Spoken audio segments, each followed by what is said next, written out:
pretty much had them on most of the time except when I needed to charge them. Look, it's a situational use. It's not to be worn all the time. It's not a replacement for a hearing aid. But there's so many situations in your life where you could actually enjoy the benefits of hearing augmentation. So if I was going to CES like I am, and I'm walking around and I have my hearing aids in, are you saying that these are going to be as good but actually better than what I'm using now? You don't know what I'm using now, but that's okay. No, but it's, look, Fair question? It's a fair question, but the fair answer is we're not an alternative to a hearing aid. They may help you. They may help you in certain situations. It depends to what degree your hearing loss is. We really do target mild to moderate hearing loss. We have plenty of reviews on our site of people who said these are better than the hearing aids I've had for 5 years. It wouldn't surprise me. But we're not in the position of advocating that this is an alternative to a hearing aid. We got an honest guy here. That's a good, honest answer. Yeah. I like that. But having said that, for mild to moderate, it's changing people's lives. Interesting. Yeah. Now, what do these sell for? $3.99. Yeah. That's pretty reasonable. Very reasonable. For the pair. For the pair. Yeah. Yeah. That's pretty reasonable. Yeah. Typically, I could tell you that a reasonably decent hearing aid is going to cost a minimum of $1,500 to $3,000 a piece. Yeah. Correct. I know. Yeah. Correct. Look,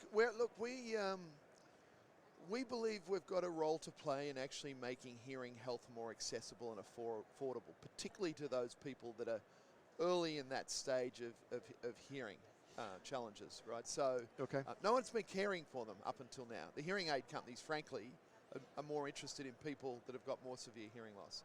We really have found a niche in the market. Well, don't forget that's a niche because most people fall into exactly that category. People would go through the process of wearing our product before they get a hearing aid. Where a hearing bud you get before you get a hearing aid. All right. Well, I'm gonna have to take the challenge and see if they work, and then I'll have you back on the show. I'd love to do that. And we'll do an actual human and we'll see if these help or not, because I'm very interested in that technology. Well, obviously. I don't know whether you have time to come by the booth. I do, of course. Give you a thorough demonstration. Let's see how they work. Okay, I'm going to do that, and we're going to smile here quickly for a photo.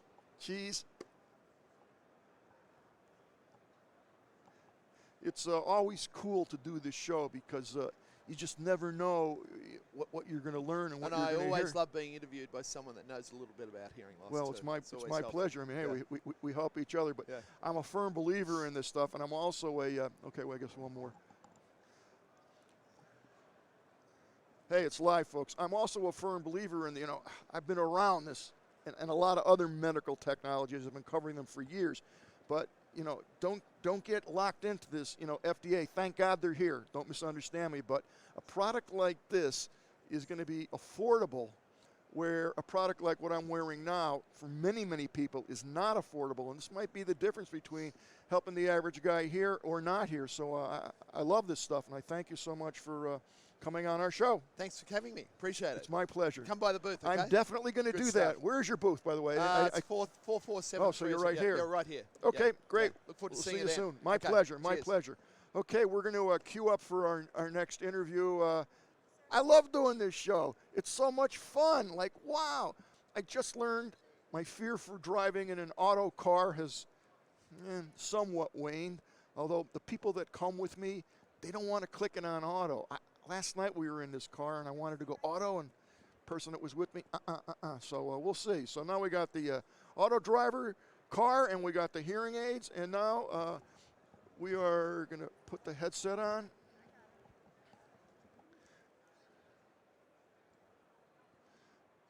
And are we up with the next? It's coming. Okay. Again, I have this is all live, folks, so it may seem a little disjointed between changing over people when we change the interview person. So I'm going to have a computer come up and tell me what's going on. And I'm sorry you don't have a badge. I am Don Bain, the gadget professor.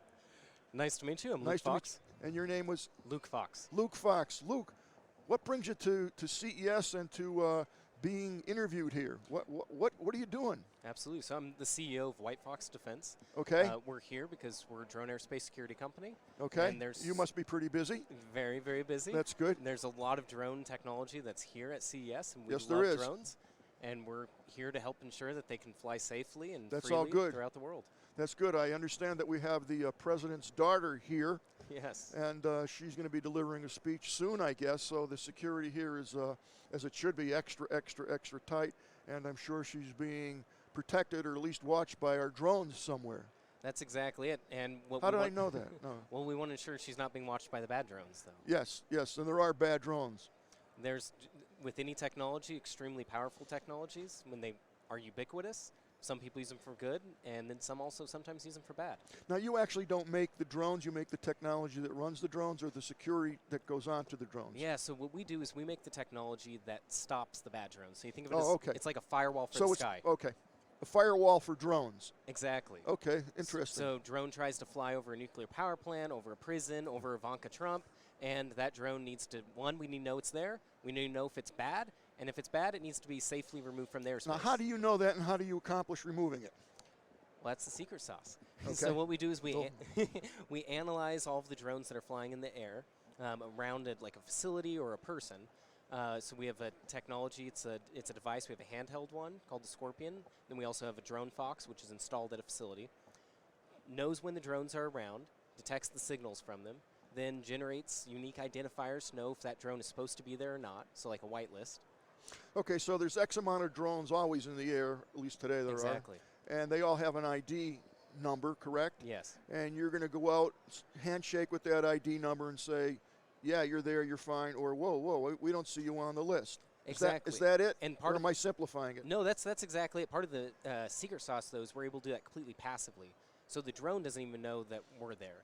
So Okay. we're monitoring that, getting that information, determining then if it's on the white list, if it's on the guest list. If it's not on the guest list, then it needs to be landed. Okay, so I'm going to give you some tough questions. Yeah, I'm not like please. the usual guy. Okay, so you ready? Lay it on me. Okay, so a couple things. So it's easy to know what drones should be up there because you have a list. Mm-hmm. So if the list numbers match blah, blah, blah, it's okay. Yes. But what about the guy who doesn't belong there? What happens now? Yeah, so it's a good question. So part of the key thing is that there's different types of operators. There's the compliant, the clueless, the careless, and the criminal. So compliant, you're on the list. The clueless, you don't know that there is a list and you're not supposed to be flying near that international airport. The careless, I know, but I'm going to do it anyways. And then the criminal. So part of the technology is to help determine the intent. Is this person just reckless, or do they have a bomb attached to it? And if they have a bomb, then we for sure need to safely land it. Okay, how do you know if there's a bomb? And if we get into Yeah. areas that we shouldn't be getting into, you can just say, I can't answer that. That's okay. Yeah. So how do you know, one, that there is a bomb or something bad on there, a fire thrower or a dart thrower or whatever the case may be? How do you know that? Yeah, so that goes to unique identifier. So, like for example, we had a customer a couple weeks ago. They were at a prison, and at the prison, Wait a minute. The customer was in the prison? well, the customer was the prison. Okay. Okay, so in that use case, they have a prison. Nobody should be flying in or around that prison. Right. But Farmer John has his drone that flies all the time near the prison. Now, Right. that person, he's not supposed to be flying there. He's been told not to fly there, but you treat that very differently than a drone that shows up at that prison that's turned on, that was seen 2 hours away at another prison, likely delivering drugs. So it shows up at one prison, it shows up at this prison, treated very differently than Farmer John needs to go get a hand. Okay, so how do we, couple things. One, how do you treat Farmer John? Yeah, so that's we encourage and we do education for our customers to say, here's what the rules of the road are. Yeah, but Farmer John has no clue that he's violating anything. Do you contact him? Yeah, so the prison, our customers, that's what they do. So they go Okay. out and we'll talk to him and remind him of the rules. Okay, so what happens if to that drone that's up there and not supposed to be up there and is delivering drugs or hot dogs or whatever they're going to be doing? Yeah, so the first step is just from investigation purposes. Sometimes they let the drones continue to do it because they want to see where else does this happen. So now we can say this same drone is showing up at all these different prisons. Now you can make a much better case than somebody just flying a few grams of meth over the drone or over the prison wall. What's a few grams of meth? Go ahead. And then from there, if they do want to mitigate it, they take control of they press a button. Our system takes control of the drone, locks out the original pilot.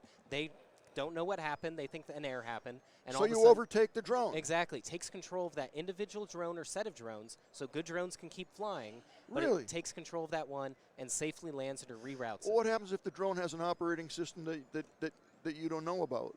Yeah, so we covered the vast majority of commercial off-the-shelf drones, which is really where the threat is. They're easy to buy, easy to fly, growing at an exponential rate. If we look around the show hall, we see drones that last year we wouldn't have seen. The capability and the accessibility is growing exponentially every single year, which means more people are getting access to more impressive technology at cheaper costs that are easier to fly. Therefore, people are doing great, amazing things like search and rescue operations with them. But also, criminals are also exploiting that technology. Hey, let me tell you, those criminals are smarter than the average Joe. I mean, they really are. Look, they can break into a bank account. They can shut off a power grid without the average guy even knowing what's happening. Absolutely. And on top of that, we see, for example, what ISIS is doing. They don't have, people like to think are terrorist organizations, they have like these sophisticated brains behind them. They're training children. They go in and occupy, and they use children to fly the drones because all you need is 2 thumbs.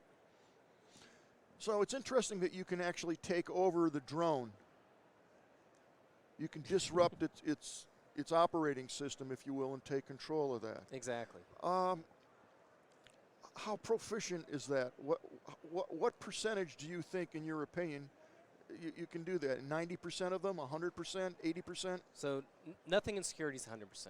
But what we cover is the vast majority of commercial off-the-shelf, do-it-yourself drones. We don't cover military drones, right? You have very different systems because the alternative to what we do is barrage jamming, where you jam everything around, good drones, bad drones, cell phones, pacemakers, or you shoot something at it. And in many cases, it's a $120,000 to $2 million missile, right? So this is the alternative. That's a first line of defense that covers most use cases. Most, like a prison, a stadium, they don't need to shoot missiles.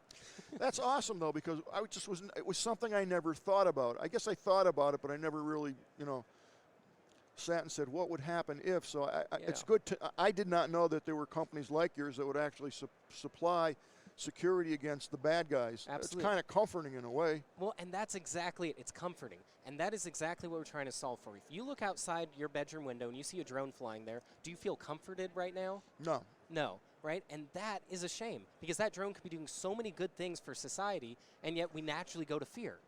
I agree.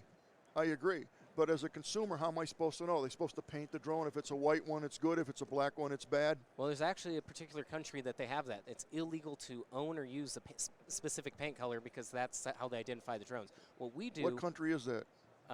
It's India. India? Yeah, so they have a specific paint color that's only used for government drones.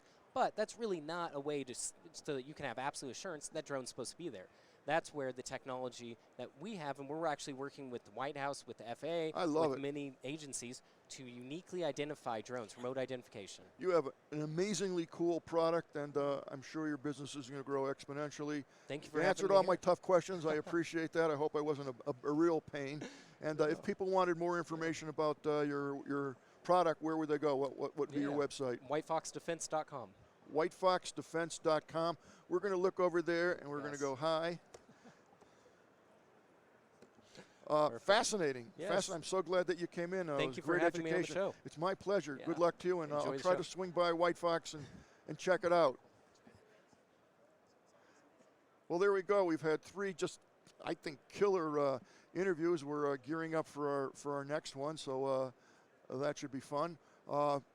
Never thought about the security end of things, and I think we were edging on areas where he was getting a little uncomfortable. He didn't want to talk about some of the security things, understandably, that they deal with. But, hey, thank God there's companies out there that are like that. But I'll tell you, it's not if the drones are coming. They're here, and it's definitely integrated into society today. There's no ifs, ands, or buts about it. So I'm going to try to get over to White Fox and check that out. Pretty interesting stuff.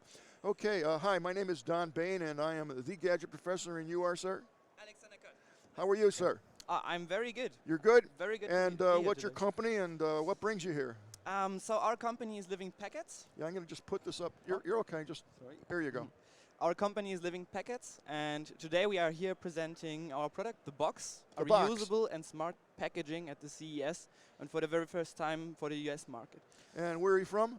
We are from Europe, okay, and we have our headquarter in Berlin and in France. There's our R&D center, like the whole product development, the hardware, and the software and marketing is in Berlin. Oh, in Berlin. Okay. Exactly. And tell me, who would use your product?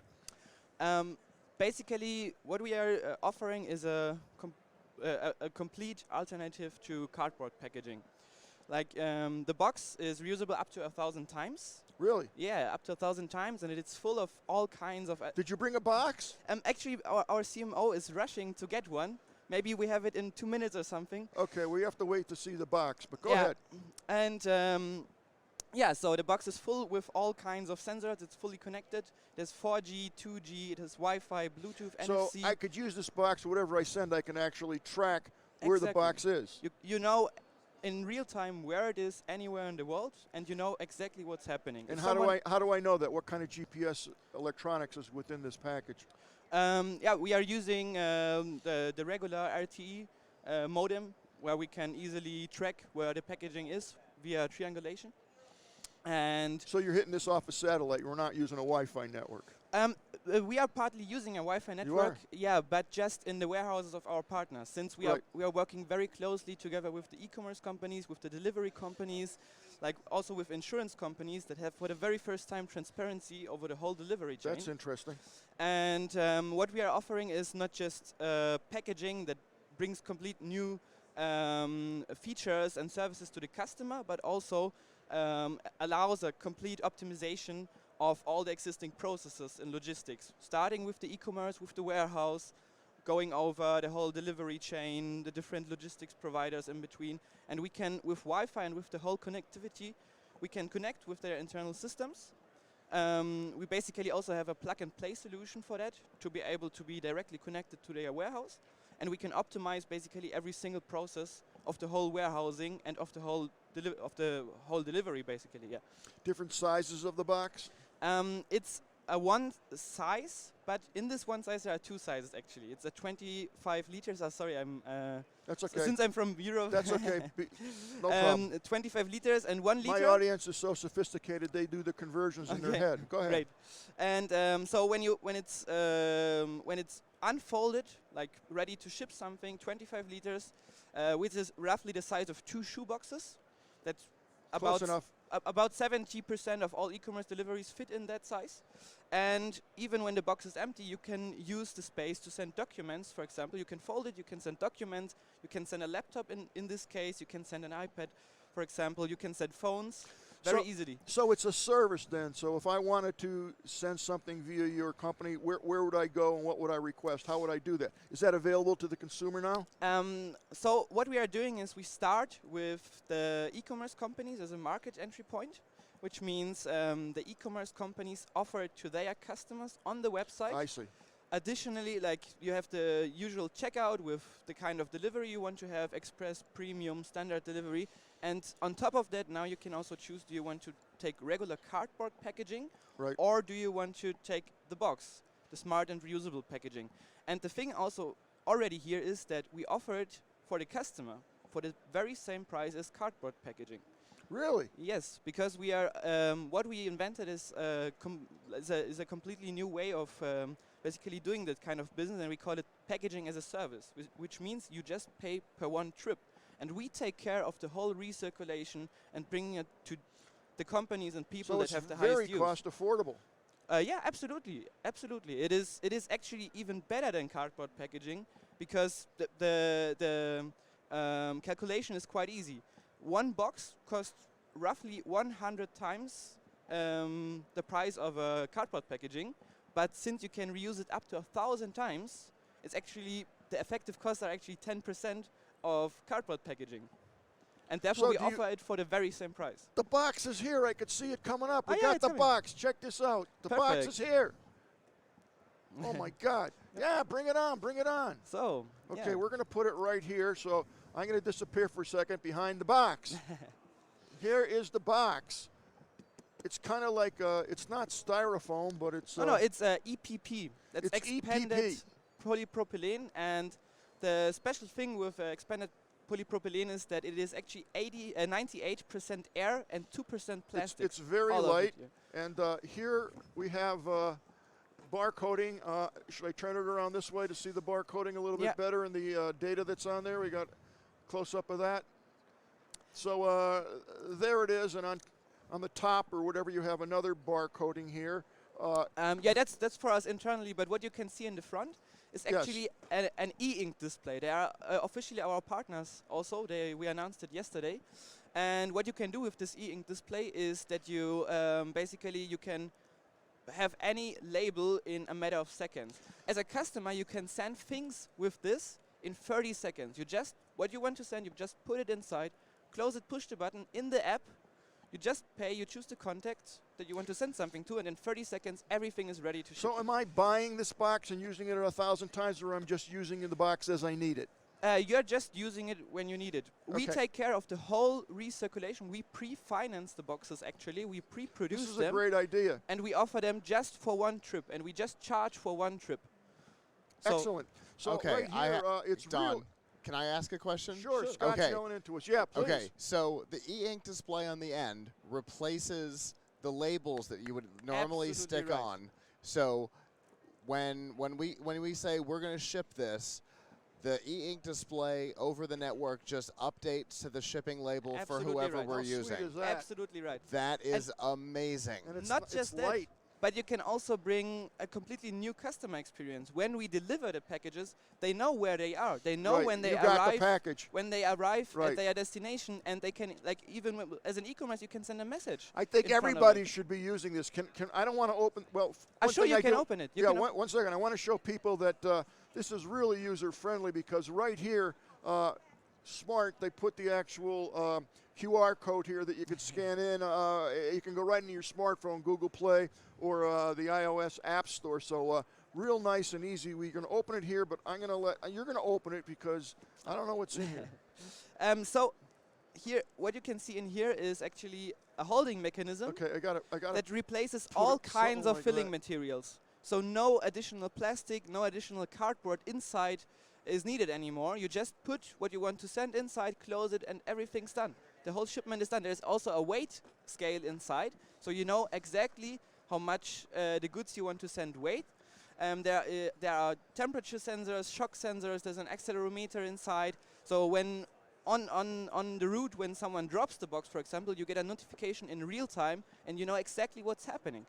The next version will also have a camera inside, like not this one I because was going to ask you that. Yeah. it will also have a camera inside, and you will have the possibility easily to in any point of time to see inside the box and see what's happening in there. I got to tell you, you know, when I first saw it, you don't know what to think. The box, well, it could be anything, but this is a very, very ingenious device.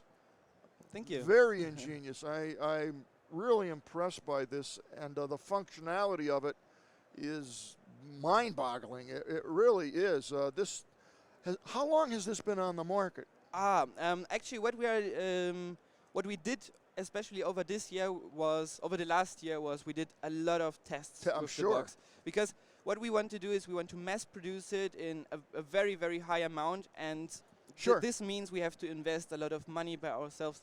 So before we do that, we want to be sure that the product works properly, and therefore we are right now already in beta tests with our you're partners, in offering it to the customers. But in May we start the mass production, and we really go into the. I think you're going official to launch. revolutionize the shipping world. I really do. Oh, thank you. I think this is quite ingenious and functional, and I think you've thought of everything. So I'm overwhelmed by it.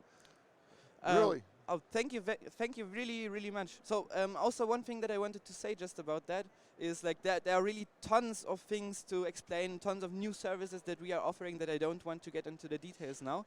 But but since we have such a high margin with the packages, like basically a 90% margin when we just offer it for the very same price Sure. as cardboard packaging, that means that we have a fantastic potential overall to also basically create a lot of revenue and profits. And what we are doing there is actually we are sharing the whole project with the world. We committed the whole company to share 50% of our profits with everyone who contributes. And also because of that, we put as we call it, a sharing angel program on our website where every e-commerce customer in the whole world can participate if he's interested.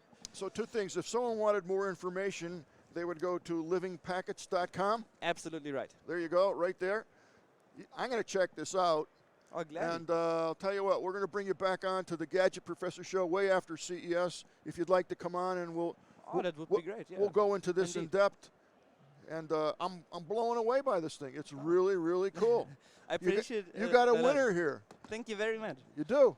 Well, yeah, we are really doing our best. It's a long project, really, like Oh, I'm almost sure it 4 is. years now in development of that, and we actually have 37 patents on this whole thing. You know what? It's something that's needed. It's something that's extremely robust. It's affordable. It's user friendly. It's got a good beat, and you could dance to it.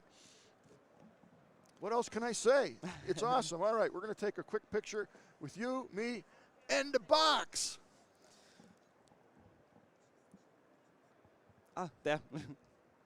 So, Thank you so much. thank you very much. It was such a great pleasure. It's a lot of fun. I can't wait to see this. Yeah. Awesome. Really, really nice. Where did you learn English so well? Work, I guess. Sorry, I actually think that my English is not. Your English is fabulous. Oh, yeah. Your English is a lot better than my French, trust me. Thanks. Okay, Enza, give them a card so we can get in touch with them. That was a blast. Whoever would know the box, Scott. That thing was awesome. Huh? Yeah, and I knew that e-ink would become something of value someday. The e-book readers are nice, Right. but I knew that e-ink would find a place in the Oh, real man. world, and that's That it. is a killer product. We talked to somebody a couple of years ago that made a special kind of headphones that came in a case Yeah, yeah. that had an e-ink display on the front, and it was used for shipping. Yeah. And then once you got it, you could put your own logo on it or whatever you wanted, and that was a cool use of it as well. Yeah, so very impressive. You know, I wish him luck. You're going to see a lot of that box around. I could tell you that right now. yeah, I have a I feeling didn't you're get right. to show it, but maybe next time. They had all the electronic data on the front, received, shipped, so it had a light. It could show you where it is along the process.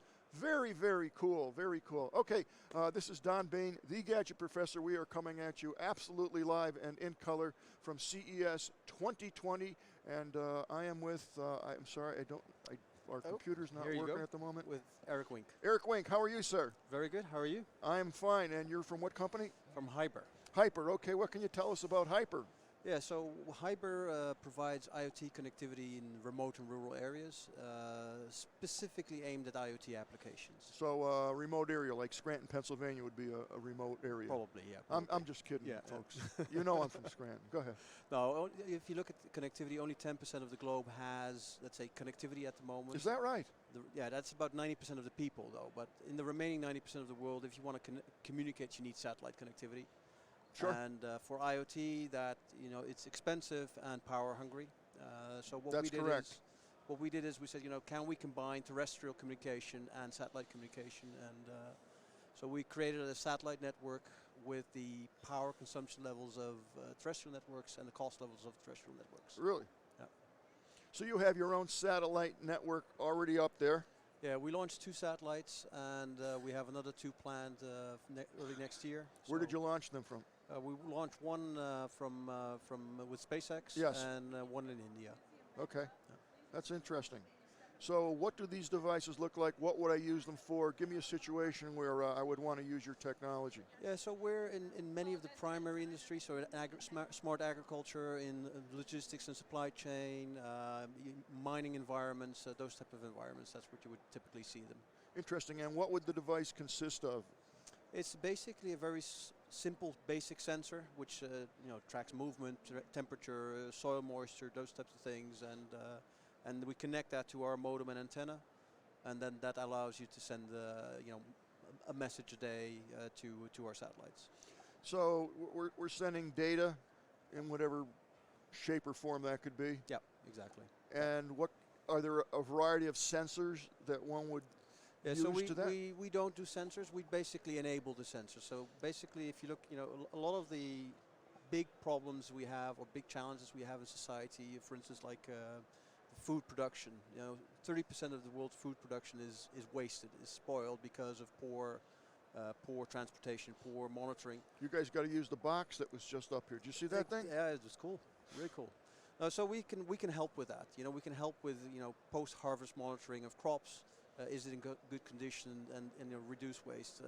Our beehive monitoring, there are about 100 million beehives in the world.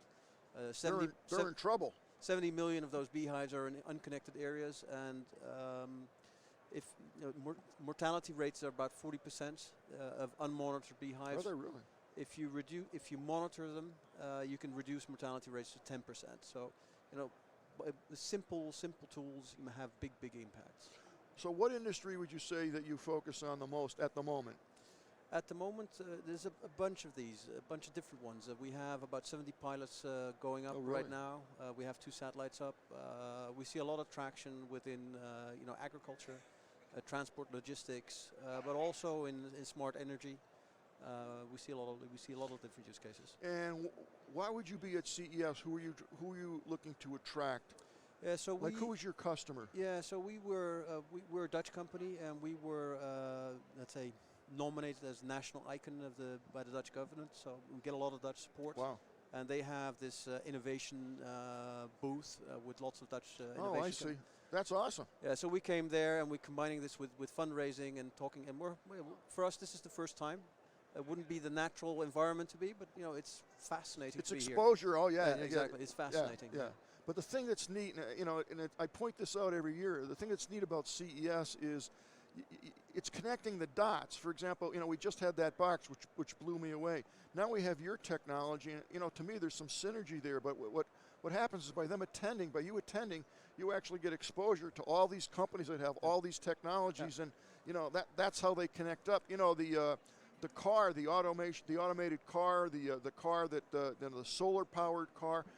Those ideas, those concepts were all generated here at CES with different companies meeting each other and contributing their skill sets for the common good. Yeah. And I kind of see your company falling into that. It's interesting. Yeah, we see a lot of that. We get new ideas coming in every week. Things we never thought about, connected beehives, we never thought about it. Right. And what we see is, we solve a problem at the edge. And as we start solving that, people say, that's actually cool, it's easy, it solves all the connectivity issues with 4G, with LoRa, with those sort of things. It's one standard globally. That's fascinating. Yeah. That's fascinating. Yeah. Anything else that I didn't ask you that you want to tell me? No, I think, we're really excited. We're really looking forward to this. I'm excited that you're here. Yeah. If people wanted more information about your company, where would they go? The basically, website? www.hyber.global. www.hyber.global. Okay. Yeah. Great. Well, I thank you so much for coming on the show, and I wish you the best of luck. And I'm going to try to swing by and catch your booth and see it up front and close. Okay. Well, thank you very much. Thank you for coming on. Okay. We're going to grab your headset there. Thank you. Ens, can you bring me those books, those magazine things? Can you grab me the books that we got? I'm going to show you guys something in a minute. I'm still stuck on the box. I'm sorry. The box blew me away. Yeah, that's one of those things that you don't think about being a place to innovate a whole lot, and obviously we're wrong. Yeah, but that's the beauty of being here. I mean, we're seeing stuff that we just didn't know existed or not. I know everybody's wondering what the heck's this guy doing here. Well, I'm going to show you. We're waiting for our next interview. Oh, they're here, so I might show you these in a minute or so. I'll come back to these. Don't worry. This is what's great about doing, live interviews. We pop one up every 10, 15 minutes, and I learn, you learn, and it's all good. It's all good. Oh, I even got water here. All the conveniences of home. This is definitely water. You know the gadget professor doesn't drink or smoke. It's true.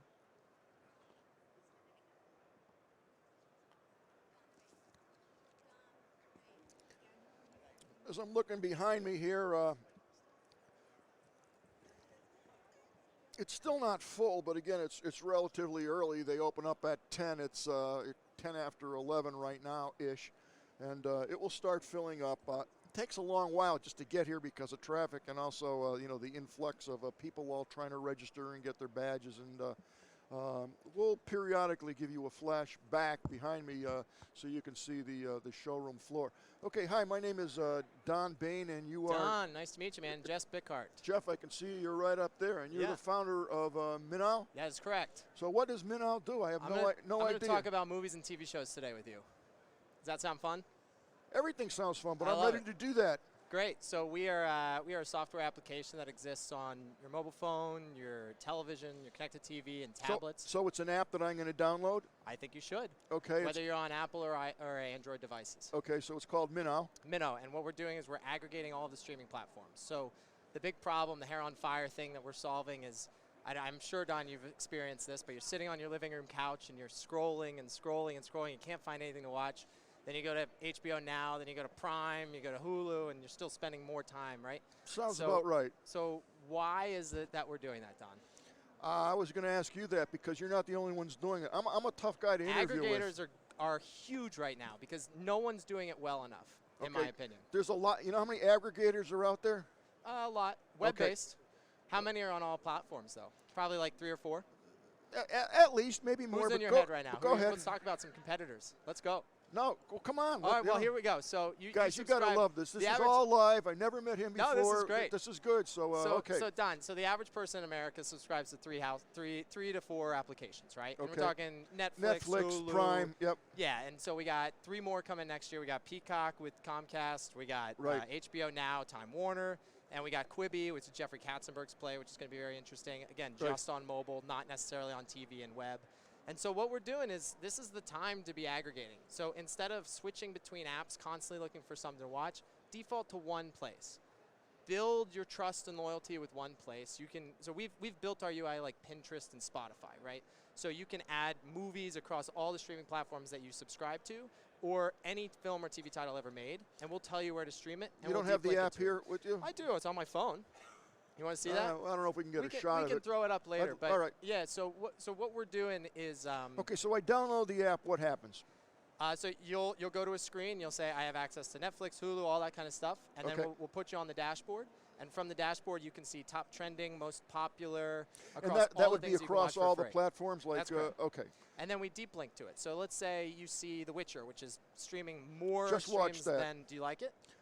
It was very interesting. I liked it. The It's special Netflix's effects biggest were, title were since cool House of thing. Cards, in my opinion. It's Yeah, going to yeah. do huge streaming counts for Netflix. It's actually streaming more often than The Mandalorian right now. Is it on really? Disney Plus. That's correct. Yeah, as of last week, I think it launched a week ago. Yeah, So if you haven't seen The Witcher, it's cool. If It's you just great. want to Yeah, hey. want to forget where you are, you watch we're that. all about the best storytellers. That's it, right? So bring it all Sure. to one place. Find what you want to watch, and then deep link to the content. You're on season 1, episode 4 of The Witcher. You could find that on Minnow, and we'll deep link directly to Netflix. It'll open up the app and start playing that episode. Okay, if I'm on episode, I don't know, 3, will it tell me that I'm on episode? I'm going to watch episode 4. That's next? correct. Yep. It will. Yep. Okay. Watch list. What Absolutely. about if I like mystery? You can, sure. So it's the sky's the limit with how you want to search for stuff. So I think personally the best recommendations come from friends. They come from people. It's not an AI recommendation algorithm telling you, you watch this, therefore you're going to like this. Correct. I'm watching The Witcher because Don just told me to watch it, right? So, or your friends or your family or even brands, perhaps. Let's say, Lexus is sponsoring the Rap Caviar playlist on Spotify, right? So they say there's a certain demographic of people that like that music. Well, what about film and TV titles? Is it the same demographic? Where does it cross over? How do we reach them on connected TV and mobile? And so what we've done is we brought a logged-in audience into the connected TV space so we can work with brands that are interested in targeting their brand message to certain demographics. We can work with established film and TV critics like publications. What and we about can work movies? with What people. about current movies? Sure. Well, we have everything. So we update our library daily. So Netflix published The Witcher last week, and it's on our service. The deep links. What about movies that are in the theater? So we draw the line with SVOD. Okay, no, I'm just asking. Yeah, and that's a good question because I think I'm concerned that too much makes it even more difficult to find stuff to watch, right? So you can build a playlist with titles that are available currently on streaming platforms. What do you do better than your competitors? Well, we have a logged-in audience. That's our big thing. So a lot of our competitors are giving away their service as a utility for free on web. So you can just go to any of the aggregators that you probably know of and have used in the past and use their service for free. They're limiting their upside. They're limiting their business model. They're creating a utility, not a brand. And that's the biggest differentiator. So your app's not free? It's completely free. Yeah, Okay. but you have to build an account. So when you build an account, we save what platforms you have, and we enable you to search all of them at any time, anytime you open the app. Am I sharing my information? You're sharing it with us, but we're not monetizing it. Do you have chat? We don't have chat because we have social. So if you find like The Witcher and you want to share The Witcher with a friend, we'll just go through SMS, we'll go through Snapchat, we'll go through Instagram stories, whatever, Okay. however you want to share the Okay, title. so if I find something that like I'm really liking, I can. Yeah, or you can make a playlist of your favorite TV shows currently streaming and share it with me. Did you see The Spy? The animated film, The Spy? No. Which Spy? No, the movie, the Netflix series. Not yet. You recommending it right now? Oh, I'm recommending Let's it. check it out. True story. I'm excited. No, it's real good. Yeah, I want to see it. Okay, what? So you go over audio also. If I want to go on, a certain kind of music. No, we're not. We're exclusively focused on SVOD right now. All right, that's we why may I'm open asking. up to AVOD as well, just film and TV titles. But yeah, for right now, we're exclusively focused So on if I SVOD. wanted to watch something, concerts or whatever. We support Curiosity Stream, Okay, which is okay. an SVOD documentary. They do a lot of music documentaries they do. work. We support over 14 of the most popular streaming services right now in the U.S. So Okay. we're U.S. based right now. But part of the reason we're at CES is we're talking to a lot of hardware manufacturers, both for television as well as auto.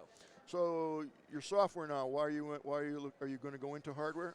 Pre-installed apps. No, we're always going to be a software product, front-end consumer-facing, but we're very interested in reaching people wherever they're watching movies and shows. How long has this product been around? We launched two months ago. We had really nice exclusives from Mashable, and we a had good pickup from Fast Company as well, and The Wrap from Hollywood, Business Insider and Yahoo so far. You can check us out, minnotv.com. And Don, thanks for having me on. Well, I will invite you. I'll invite you right now to come on the Gadget Professor show. I look forward to it. We can Skype you in or do all Great. kinds of We're crazy LA things. based, so Okay, well we're out of Phoenix, Arizona, but we have Perfect. a pretty big studio there. So we're going to invite you to come on the show after the whole hubbub that we're doing in Vegas. after the Right. smoke clears here. And Yeah, what I would offer to do is I'll put your app up live, cool. and then you and I will run through the app and You we'll can show. do a demo. You can grill me on the spot. I look yeah, forward to it. no, that's good. I mean, Yeah, that's hey. we'll give you a lot of exposure. It's product feedback too, which is always good. Well, that's nice. That's good to hear. That's good to hear. Well, Hey, you're Don, you're an interesting I've already space. wait. installed it. Oh, what do you Scott, think? tell me. Oh man, this is Oh. awesome. Do I This is wanna know? awesome. All Do I right, wanna Scott. know? While you were talking, Yeah. I installed it. Yeah, what Oh, do you did think? you? Because I love this idea. Oh, Yeah, cool. yeah. Okay. And how is because it? the UI is fantastic. Yeah, you like?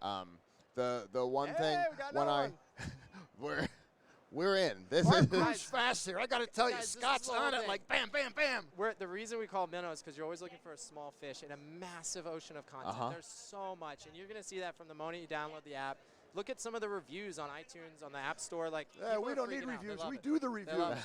that was one of the things that I liked was that the reviews seemed really Really encouraging. positive. Yeah, and it's 2 months, and basically the only marketing I have for the budget has been PR, and we've been Okay. really lucky so far. Not lucky. that You're people are good at finding what it. you do. You're excited about the product. You got passion and all. That's Yeah. good. And so this is just so I can make sure I know what I've just gotten Sure. myself into. Yeah, right. 'Cause as you can see, your view is different from our viewers' view. Oh, definitely. The chaos that goes on in this corner, I don't yeah. necessarily always hear what y'all are talking about. So this aggregates the content from the streaming services that I have, Yep. and I went in and I put in the ones that I have, Yep. and so it'll only show me shows and movies and documentaries and stuff from those things, and I can go and keep track of the things that I've watched Yeah. and stuff like that. You can think about it like your library shelf in your living room. Okay. Right? If you had all the DVDs that were up there, if you just heart any title, it doesn't have to be something that you have necessarily. Like if you love Forrest Gump and it's currently not streaming on anything that you have, and you heart it, we'll let you know as soon as you can watch it for That's free. awesome. So you don't have to rent Okay. it. Very cool. And so this is like my progress checklist for a series. Sure. It gives me information People are when using it a lot of different ways. I Okay. love that use case. so I can keep track that I'm through what's a show with let's use Survivor as an example. Yep. Survivor's got 39 seasons. Yep. Tons. If you were to join into the series now on Hulu or something, Yep. and you're starting at the beginning, you can keep track of where you are in the series, and that'll help with recommendations down the line Here's too. the thing. It'll help with recommendations for sure. I mean, if you're currently binging a show, it's probably best just to stay in that app and binge it all the way through. But when you, a lot of people aren't watching one show at one time. Sure. They're watching a lot of different stuff. It's easy to get confused, especially when you're in the UI of Hulu, right? You're watching 3 or 4 different shows. You're watching Catch 22. You're watching whatever. And even it gets more confusing when you're going from The Witcher to The Mandalorian to Catch 22, and you're like, I think I was on episode 4, but we'll keep track of that for you, and you'll deep link it right That's to the awesome. content and autoplay. Perfect. That's good. Kind of like tells you who's on first. It's good. I love that. That's good. Well, I'm open to feedback. Let us know. Well, you'll get it. Yeah. Thank you so much for No, coming thanks for on. having me on, man. I look forward to I'm Skyping very in. no, Yeah. you're definitely going to come on the Gadget Professor show. And we're gonna go through this because Great.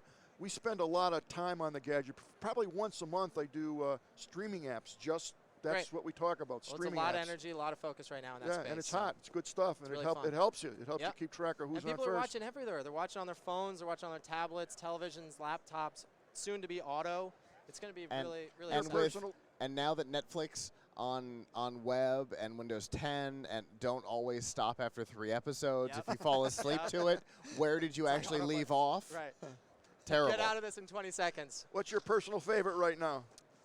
Television? I just Yeah. finished Silicon Valley. We're at HuliCon right now. You know, Okay. That was great. It was really fun. I highly recommend the show. Great. satire. All right, super. Thank you so much. Pleasure care. meeting you, and Yep. best of luck. And I'll try to swing by your booth and say hello. Looking forward to connecting again. All right, Take awesome. Care. See Take ya. care. I love it. I love it. I love it. I like the interface already. Well, that's great. That's great. It's so- awesome having you like as a shotgun here. It's great. You can load this stuff down. I Uh-huh. haven't seen the app, so that's awesome. It's fun. This is the job that Michelle does a lot, and so I'm usually there, and I don't get to Sure. grab my phone and install No, these that's apps as I'm great. going normally, and so I'm You know, I don't loving know if being back here do we have tonight. the capability of swinging around and seeing you guys or no? No. Next year we want to do that. You got to see the setup. Scott really handled all the electronics this year, and Scott and Michelle. Scott, Michelle, they did honestly a super job. I'm not just saying that. I came up here and went, wow, oh my God. And If you go to any of our websites, plugkidslive.com, gadgetprofessor.com, geeknewscentral.com. Right. If you go to any of our websites, the live blog should be the homepage, and you'll see there are photos of the setup from there. You got. there are ways to do it. Michelle, thank you. You're over it. You're not on top of it. You're ahead of it, and that's tough to do in this business. So I thank you. I really do. All right. My name is Don Bain. Charlie, how are you? Great, nice to meet you. Nice to meet you. And you are from what company? We're from Lovo. Okay. I'm a founder and CEO of Lovo. Oh, I'm honored to meet you. Thank you for coming on. That's great. No problem. I'm very much looking forward to explaining Lovo to you. We're looking to hear. We want to hear about it. Yeah, so it's a voice creation platform Okay. that content creators can come over, enter whatever they want to say, and then create high-quality voiceovers without accessing any voice actors. Okay. So I have a script. Mhm. X amount of pages, whatever it is. Let's just say it's 5 pages. I have it in a Word document or a text document or Right. whatever it may be, Mhm. and I'm going to load your software, which is called Lovo Lovo. Studio. okay. And when I go into Lovo, I now have the ability, instead of paying a bazooka amount of money to some guys who are really talented. I mean, I know some They're really. very good. I've been in this They're very business good. almost 45 years. Yeah.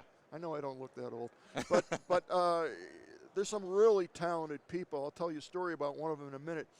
This is going to do that for me. Exactly. That's a exactly. tall order. Yeah, it's ambitious. That's a tall order. And So like- tell me about this stuff.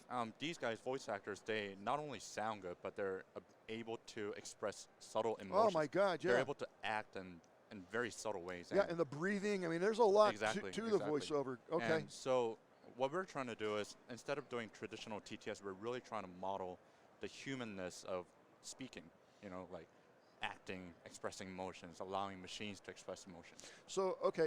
So available on what format is this software going to be in? So it's a web application. It's a web Yeah, application. you just log in, type in some text, and then voila. So you I'm going to upload, and then it's going to yeah, download exactly. for me. Yeah. And I have my choice of voices, Yeah, you have about, right now, 55 voices available. Really? Yeah, men and women, I'm sure. exactly. Men, women, child, old people. And is this fee-based? Yeah, it's subscription based. Yeah. Okay, and Yeah. what are the prices on that? So it's like 3 tiers. So free tier, and then basic is like $29, and then enterprise is like $100. And Is this a month? Is this per month, speech? per month, or- yeah, Okay. per month, yeah. So the differentiation between the two, free would give me what? So it'll give you like limited access to all the voices, but like, like 5,000 characters a month just to try it out. And if you really like the voices, you can sign up for the paid content, paid tiers, and then it'll give you access to create personal usage for basic tier. And enterprise would be like commercial. So are you making money with this? Sure, sure. And a lot of our users are actually creating high quality advertisements and promo videos for like radios like Alexa Sure. or like Spotify. And for those people, they'll have to sign up for enterprise. Do we have a sample, a demo? Yeah, sure, yeah. Okay, now keep How in do I- mind we're not plugged into a microphone I'll per just use se. this. So, pardon me. I'll like get closer to a computer. Wait, I'm getting the thumbs up for wait a second. Let him do it. Okay. Perfect, all right. So this is going to be a demo now of a script, Yeah, it's a radio ad. a radio ad. Okay. So can I call this? Investments as if they were their very own. Hiding money under your mattress. Contrary to popular belief, investing your financial assets in a government savings bond can help your money grow. Our team of professionals at Global Transact House and Home will raise and nurture your investments as if they were their very own. We're very protective of our young. Trust our experts to take care of your hard-earned money and make it work for you. Is that? That sounds pretty good. We hear another Okay. one? We have another one? Yeah, sure, yeah. Okay, so real quick, so that was produced from Artificial That was a intelligence. AI. computer. Yeah, that was a computer, yeah. Wow, that doesn't sound AI at Yeah, all. that's why I want to hear a male. Yeah, let's try another one.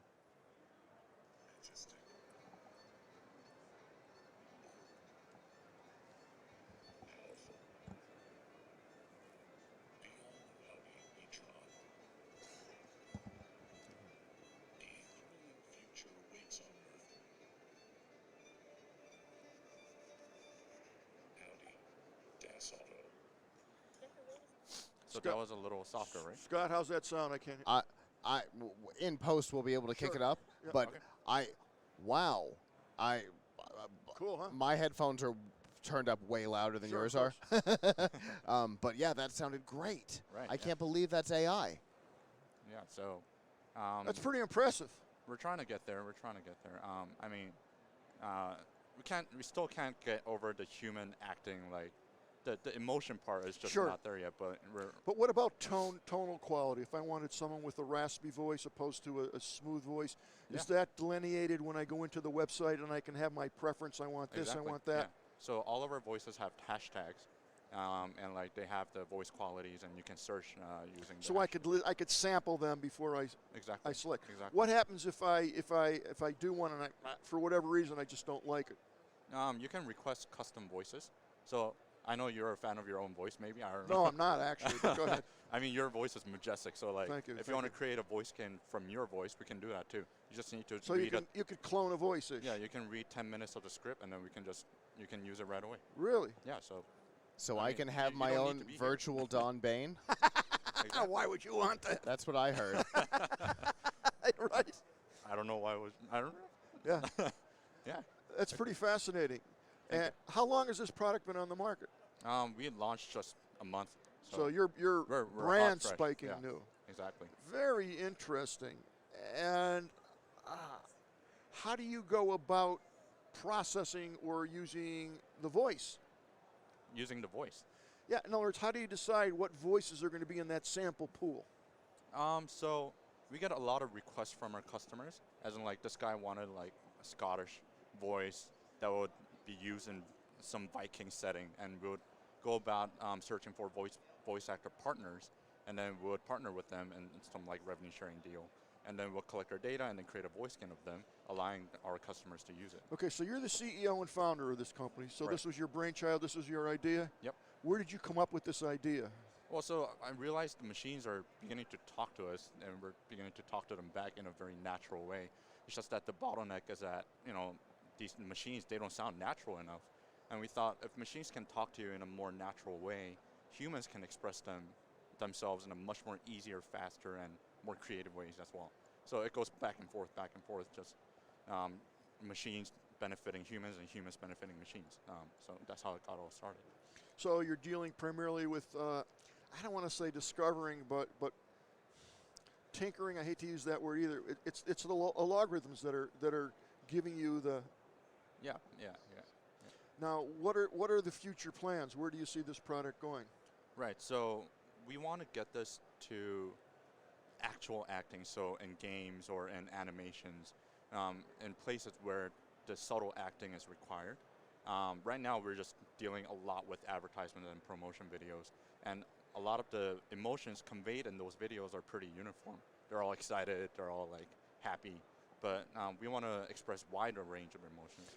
So I don't want to say the problem, but the challenge right now is to facilitate the emotional delivery Exactly. of the script, if you will. Exactly, and that And required. what does that? Yeah. What are the pieces of the puzzle to get that to work? Right. So Or do you know the pieces of the puzzle? So, I mean, we're just beginning to scratch the surface, I think. Pretty fascinating. Human emotion is actually very complicated, and like myself, like I wouldn't understand like what emotion I'm feeling right now. It's pretty complicated. So, Well, if you're on this show, you're dazed, you're confused, but go ahead. conveying emotions requires a lot of interdisciplinary studies, not just AI and like psychology and like Oh, of course. cognitive science, and it's just a challenge to get all of those knowledge into one thing. And I think AI and just psychology and everything will just converge into one point, and then Do you think that? yeah, it's just people call it singularity. I don't want to throw that buzzword No. out, but yeah, I think so. I definitely think so. So would you say that your product is you're actually using artificial intelligence, or do you feel that it boils down to mathematics because it's an algorithm? So You follow my question? yeah, Fair question? the most basic building blocks of AI is mathematics. It's just that the math is compounded in a way that no humans can understand.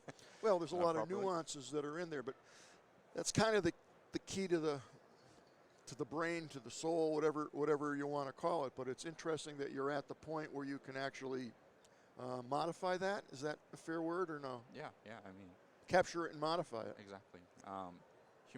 Like the way we express emotions in our voices, people initially thought there were 6 emotions, but then it just keeps on branching out into more subtle. Now, do you subtle actually go in and observe this or document that in your work when you're trying to? Yeah, exactly. You do. We try to see what kind of voice can convey what kind of emotions and what kind of settings, and it's just a new field that we're exploring because yeah, it's just new. Do you expect to have more voices? Yeah, we're adding about 3 to 5 voices per month. Really? A lot of our enterprise customers request custom voices like monthly. So in the plan, we have 2 custom voices monthly that we're able to generate for them. Yeah, and it's exciting. And part of the process is optimizing, like creating new voices and like reducing the required data possible to create custom voices. Is there a limit on how long the script can be that I want to No. upload or download? And it comes down as what, an MP3, a WAV file? A or- WAV file, yeah, a or WAV file. MP3, yeah. If you want to send us 500,000 words, we can do that. You'd just be costing us a lot of server money. So how long does it take to get a typical 3-minute script? 3 minutes. Is it in real time? Would typically take about 3 minutes. We're right now working on streaming, so that once you click the button, after a buffering time, you would like listen right away. But right now, it's 10 seconds of speech takes 10 seconds of processing time. So do I get a link, or does this download automatically, or So where does it? it shows on the web app that is loading, and then once it's done, like you can come back to the web app and then download it. Yeah. Pretty fascinating stuff. I mean, you guys can try it out too. Oh, we're definitely going to try. They might be trying it out now. Look at them, boom, boom, boom, boom. Boom. I will definitely try that out, and I'll have you back on the Gadget Professor show, and we'll actually put the software up, and we'll Oh, cool. give you exposure to the international audience that we have, and it should be Yeah, Pretty interesting. I'm going to definitely try this out. we can make an AI voice of you and then compare side by side. That's pretty And see scary. if people. No, can we'll have to do distinguish. that. I think my listeners will find that quite fascinating. I could see a lot of applications for this, from a business standpoint of view. Not only like public relations to make commercials and things, but there's a lot of necessary requirements to do different types of voiceovers for like video production and just I can go on and on, even lectures. E-learning. Yeah. That's a huge one, and also software training. I mean, you want to hear a nice, pleasing voice. You might want a woman. You might want a man. You might want someone that has an Australian accent, whatever the case may be. And now Right. you have the ability to take one script, and correct me if I'm wrong, and I can get a plethora. I can get multiple people Right. reading that same item. And that's where the power for advertising comes in, because everybody likes different voices, and we can create thousands of different versions of the ad and then target customers. What about language? Language? Right now we only do English, but we are able to expand to any languages that originate from Latin. Say that again. Any languages that originate from Latin, so like Spanish, Really? French, yeah. So it can go global, but right now we're focusing on English. Charlie, I'm definitely looking forward to testing this app out. I will test this out probably later on tonight when I get out of CES when I get out of here. But I'm definitely gonna, if you like, have you back on the show, and we'll Awesome. we'll spend a whole half hour, an hour, Yeah, just checking this out because it's really cool. yeah, it's fun to play with. Yeah, Great. thanks so Charlie, much. thank you so much. It was a real pleasure. I wish you the best of luck. Your booth is around here. Yeah, it's at Eureka Park, so Okay. come out, I'll check it out. Yeah. I'll definitely make my way over there. It's cool stuff. All right. Real cool stuff. Thank you so much. Thanks. There we go. That was pretty fascinating, especially since they have three tiers. You get a free one, I think a $5 one a month, really. And I think he said, I don't know, 100 hours a month. I can't remember what the last tier was. You'll have to check that out. It's Lovo, L-O-V-O. And, we said right at the beginning of the show that we're going to have some unusual things dealing with artificial intelligence, and certainly this is one of them. All right, I have no idea what we have coming up next, but we're gonna find out.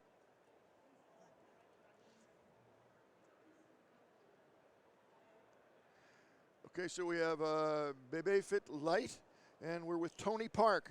Yeah, Tony, how are you today? I'm perfect. I'm pretty good. You're pretty good. It's too early to tell for me, but I see you're carrying something with you, and I'm sure we're gonna find out what that is in a second. Tell me what it is that you do, Tony. Yeah, I'm the CEO of Monit. Monit is a baby tech company focused on facilitating the healthy life of parenting. Yeah. Okay. So, Baby Light is to help carrying baby without hustle. So, carrying baby is always a pretty. Yes, it is. Yeah. I'm sitting here now with a backache because my 3-year-old grandson had his birthday party this past weekend, and I was carrying him around. You know what? He got heavy. Yeah, and getting heavier, heavier. Yeah, he is, and taller and taller. But Yeah, this okay. product came from my personal experience. Okay. When I have my second daughter, I got a back injury because of carrying her. So when I was in hospital for 10 days, I kept Oh, you were in the thinking, hospital with yeah, in that? the hospital because Woman. my back kills me. So yeah, then I quickly Google up and find some nice product, but there was no one like this. So I love products that are developed out of need and necessity, and this sounds like it's exactly one of those. yeah, so but I really wanted to hold my baby much longer, but my back still kills me. So I invented this mechanism, foldable mechanism. So you can easily turn up the hip seat, so you can hold whenever you want. But for your everyday life, it can be foldable. So you can wearing and then just simply turn up and fold down. So you can enjoy your holding your baby, enjoy your parenting. In the meantime, you can live very freely, and you can wear just a normal casual wearing, and you don't have to sacrifice your style like me. I'm wearing suit, but in the meantime I can wearing my Baby Fit Light. Does that baby have a name or no? She is a Stella. Okay, okay. Now, is there? Can we see that? Can we open this product Yeah. up? Sure. That's the beauty of CES. You know, you just constantly everything that you look at is new, innovative, and it's just a lot of fun to see these products that are out there. And it just there's no one like it's just not like electronics. It's just all kinds of things. Yeah, this is pretty innovative because it should be light, but it should be very, very strong because it can support 110 pounds. My kid's not 110 pounds, so Yeah. this is what it looks like. I could tell you that it's very well made. Yeah. You have a buckle here in the front, kind of like a seatbelt buckle to hold them in. This is Velcro, Yeah.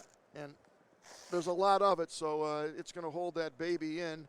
And man, geez, that might even hold me. It's so big there. I don't know, Yeah. maybe not that. So the baby would sit here. Sit here. Oh, I see, on Yeah, top. Okay, yeah, that on makes more top. sense. Yeah. Very light. I mean, really sturdy. Yeah. It's so simple that it's pretty clever. Yeah. It's pretty clever. Yeah. Now this will support up to Up to 110 pounds. 110 pounds. Yeah. Just in case, Okay. we need to make sure the baby is 100% Of safe. course. Yeah. And I can put this on my right side or my left side. Yeah, Obviously, that exactly. wouldn't matter. Yeah. Tell me, what's the price point on this? This price point is MSRP is 89. But $89. we just opened the Kickstarter campaign, so in this special event we are offering 69 US dollar. Well, if you have kids or planning to have kids, and I'm telling you, even if you don't have kids, but you have grandkids from the kids that you had, this is like a must, and you can get this for 69 bucks now. It's on Kickstarter. Yeah, Wow. we have a special gift as well. So we providing eco bag and pouch as well. Really? So this is the best deal ever. Can't lose at that. I might even get one of these. Now, let me ask you a question. Do these come in colors? We have 3 colors. 3 colors. This is a dark navy, sand pink, and modern gray. So you have a color Yeah, variation. you're covered. Yeah, Yeah. black goes with everything. And does this fold further down or no? Yeah, fold down. You can easily click here, here. Here is the mechanism. Oh, I see. Yeah, so you can easily Wow. fold down. Yeah. That's great. Yeah. I don't know if you can see it, but you just squeeze these 2 levers here.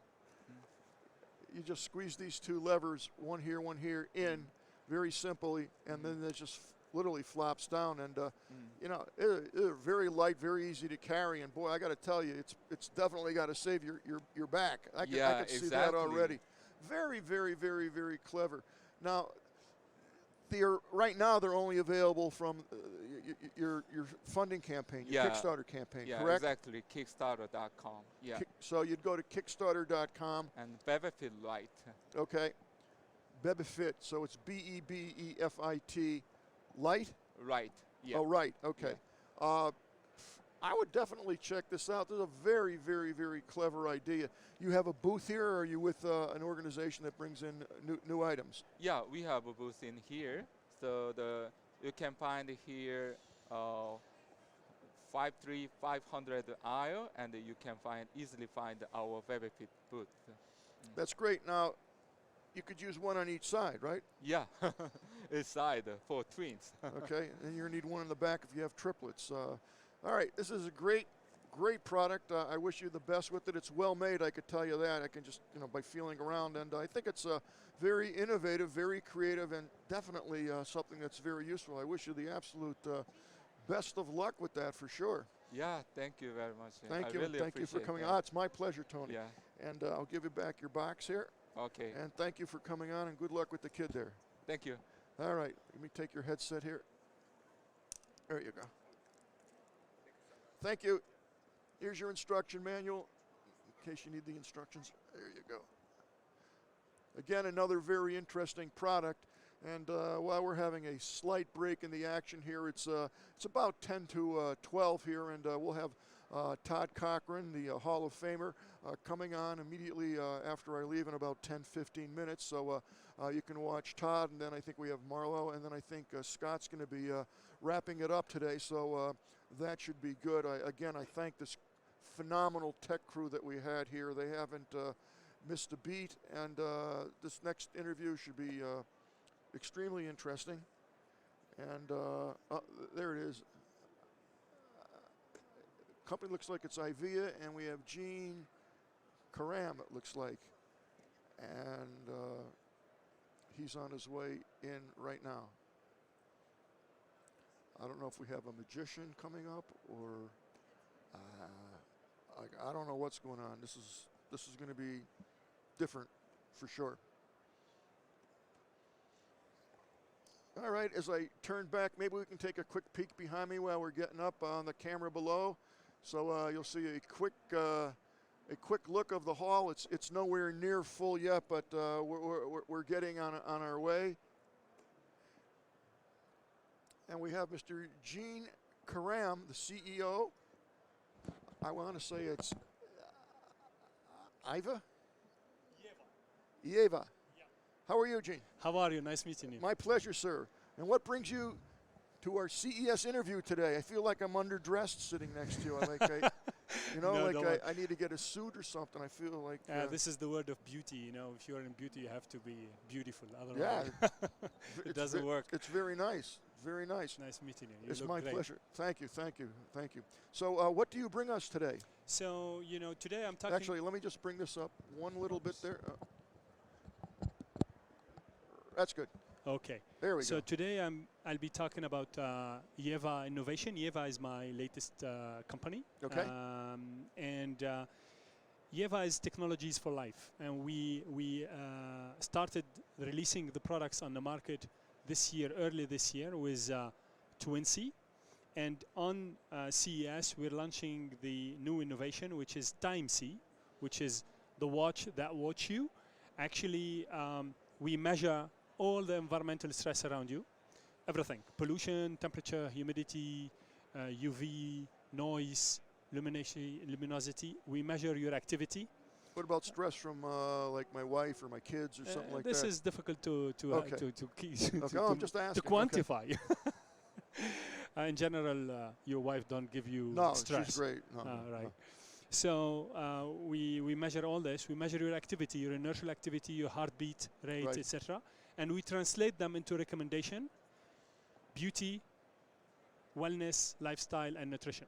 Okay. And everything we recommend you, we deliver it to you via a platform. Really? Yeah. So when you get our watch, TimeC, or let's take a look at the watch. This is the jewel. This is the jewel right here. Yep. And this is the watch. Okay, you want to go right here. This is the TimeC. Let me just turn you a little bit like that. We got that? So here we have both of them. Here you go. Okay. So the jewel and the watch, when you receive them in the beginning, we ask you have a companion apps that will ask you some question to quantify who you are, etc.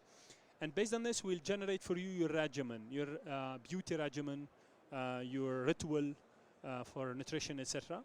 And then they will be measuring all the environmental stress around you, measuring your activity, and based on this, they will change your ritual over time. And all the products that we recommend to you, you can purchase them through the platform. So give me an example, like what would I purchase? What would this tell me to do? Like I'm sitting watching TV too much, or I'm eating the wrong things, or it's in fact in the morning you receive a forecast of weather forecast, UV forecast, pollution forecast, allergy forecast, etc., and gives you some small things to do. Take your eyeglasses, put a hand cream, etc., etc. And at night you receive a synthesis of all the measurement of the environment where you've been. So all the environment, what was the variation of the UV you've been exposed to? What is the variation of pollution you've been exposed to? What was your activity? What's the temperature, etc.? How this has changed your stressed your physiological parameter, and based on this, it will recommend you to switch your ritual. For example, if you've been in a polluted environment, etc., it will say to you, you need to have a mask. This is, and we have plenty of partner brands like Yoma, which is #1 skincare, personalized skincare brand, or Le Nature, or MC. So plenty of brands that, based on where you live, etc., you will get your ritual from those brands, and you will be able to purchase those products and being delivered to you. And in addition to that, Yeva has a real mission for the planet. Basically, we all know today talking about global warming, etc., but we don't know what to do as a person. What do you want me to do in all this It's big almost thing? overwhelming. Overall, exactly. And there are multiple ideas. People think that it's because of man, human. Other people think no, it's cycle, etc., and Earth is warming. Yeva contribute. You just need to wear your watch or jewel, and we'll measure the environmental stress of the Earth all over the places. And all this data that we have, we collect, we give it for free for non-profit organization, laboratories working on climate, or research labs, science. And we will give awareness to people saying, this is the exact status of the Earth. This is really thing, it's not what we're talking, it's real measurement. And based on this, we will inform people, and we will help the scientific community to deliver solution for global warming, etc. And this is very important. And in Yeva, we think that if you help us, because you agree to give this data, then we'll help you. Because if you wear the jewel or the watch for example, on a cycle of 100-day, 30-day, your statue become platinum, because you contributed, and because you're platinum, you have financial benefit on everything you purchase, because you contribute to the it's an planet. incentive almost. Exactly. The idea is, we want you to believe in the mission. We want you to contribute, help us collecting these data, etc. But in the same time, we give you reward because you're helping us and you're acting for the community. Now, I'm assuming these are not waterproof. They're not waterproof. Particularly the jewel obviously is not waterproof. However, if you wash your hand, it's okay, but it's not to, dive in the sea, because you have a lot of chemical sensors, sensors that measure I can only chemistry, imagine what it UV, does to those. pollution, Sure. etc. They cannot support the water. The watch in the version coming this year will be waterproof, because you just can close them before you want to dive, etc. Right. Interesting. Very interesting. Yeah, it's. Can you give me a feel for the price of? Yep. And there's only two products right now. There's two watches. Yeah, you have the jewel. The jewel, you have it. In fact, as you can see, is versatile. You can change the accessories. So here, it's with a silk. You put it. You have a leather. You can have it as a pendant. So it's very, very versatile. You just need to change the accessory and the place on your body goes, etc. And here the prices start at 150 and goes to 270. So it's very reasonable. The watch, as you see, it's a Swiss-made watch with a lot of technology, etc. Is in the range. It's gonna be. This one is on the market already. Okay. The watch that we're releasing here will be on the market end of Q2, early Q3, and the price is in the range of $1,000. Okay. Because it has the an ETA system, which is a Swiss-made. It's, as you can see, hybrid there's watch. a lot more technology in there. And there's plenty of technology around. Now, as you take the reading, as the readings are taken, and you say it recommends products, do they automatically order the products for you? No, they don't. In fact, it's you are on the apps. You receive your recommendation, and based on this, if you would like to purchase, you just push. We are working on a version that will be very soon. We're going to be releasing something which is around subscription model, so in which the technology become an enabler, and basically you're more paying, let's say, on the product rather than on the technology. The technology is here to support you, etc. In the end of the day, one of the things that we also deliver to you through the apps, through your feed, are also articles. You have plenty of contents that we deliver to you, personalized to you, based on where you are, articles that you can pick, share, etc. We also have things, for example, if you are in a polluted environment, and you'll see chefs Michelin star chefs preparing for you recipes that use really? special ingredient. That So it's very inclusive. yeah, it's a guide. In fact, it's a live guide. Huh? You can go to the recipe because you can use special ingredient which have antioxidant to fight against pollution, etc., etc. So is a way of life. That's fascinating. It's absolutely fascinating. It really Yeah. is. When you think about it, huh? Yeah. And, compared to all My what you jaw's can been open see. the entire time you've been speaking. All the Pardon me? different. My jaw's been dropped the entire time he's been speaking. Yeah, I've never heard of anything like this. It's No. totally unique. It's an interesting approach Yeah. using technology. Absolutely. It's this is why we call it. Yeva. The motto is technologies for life. Do you see other products coming down the road? Well, on the Yeva products, this jewel is premium. We every quarter we release several accessories. Okay. So the silk is made best French silk material. Everything is made in France. In fact, in terms of handcraft and all that stuff, technology is all over the places, but everything is manufactured in France. And for the watches, we're delivering two finishes, women and man. And we are delivering also a new device, which is cheaper in order to push the mission for a more massive way. Yeah, we use the word less expensive. Exactly. Yeah, it's much better. I always learn something. Huh? So do I. Well, that's great. Fascinating product. Very interesting approach to dealing with today's environment, and I wish you much success with this. It's a fascinating take on how to deal with all this stuff today. So I thank you so much for coming on the show, and we look forward to seeing you again. Thank you for giving me the opportunity. The show started very, very well. We have a huge press coverage, and we're very, very happy. That's great. Thank you so Thank much. you. Good luck to you. Thanks. All right, folks. Well, it's high noon, and we are going to do a changeover of talent. And right now we have the amazing Hall of Famer, Mr. Todd Cochran, and he's getting ready to come on board here. And I am going to take a walk around and kind of see what I can see. Thank you so much to the amazing tech crew that's over here. I could have not done this without you. You got it, dude. Because I'd have no lights, camera, no action, no nothing. And thank you for your Alrighty. comments. We're and, going to go to a splash screen so and you your can help and gracefully watch exit, this, and we'll be Todd will right come back back on. with Mr. Todd Cochran. All right, thank you.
Hey everybody, welcome back to Tech Podcast Network's coverage of CES 2020, and I've just made a quick run out to the floor. This place is packed, wall to wall. I don't know if we can show it really doesn't look busy around the broadcast studio area, but if you get out deeper, oh my goodness, it's crazy. And downstairs, there must be literally 10,000 people down there, just elbow to elbow. It's nuts, but. Hey, so we got a couple hours here in the seat with you, and if those of you who don't know me, you can find me at geeknewscentral.com, and I'm the founder of the Tech Podcast Network, of course. But the more importantly is if you're looking to start a podcast, we want you to consider using. Hey, Don, make sure you don't have my jacket.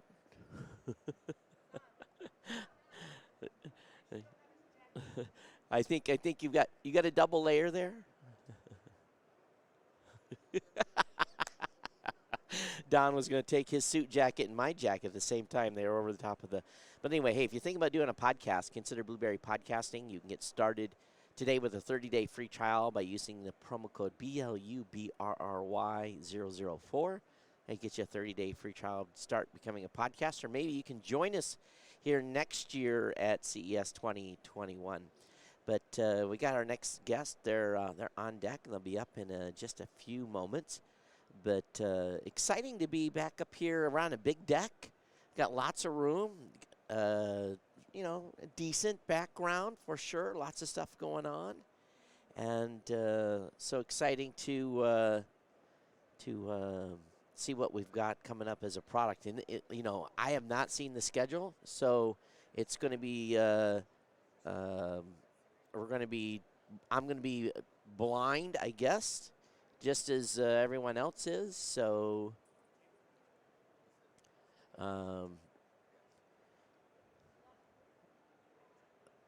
So we're just trying to work the technical details here.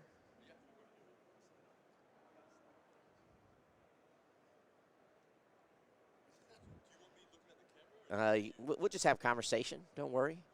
Yeah. Oh my God, that thing's heavy. Whoa.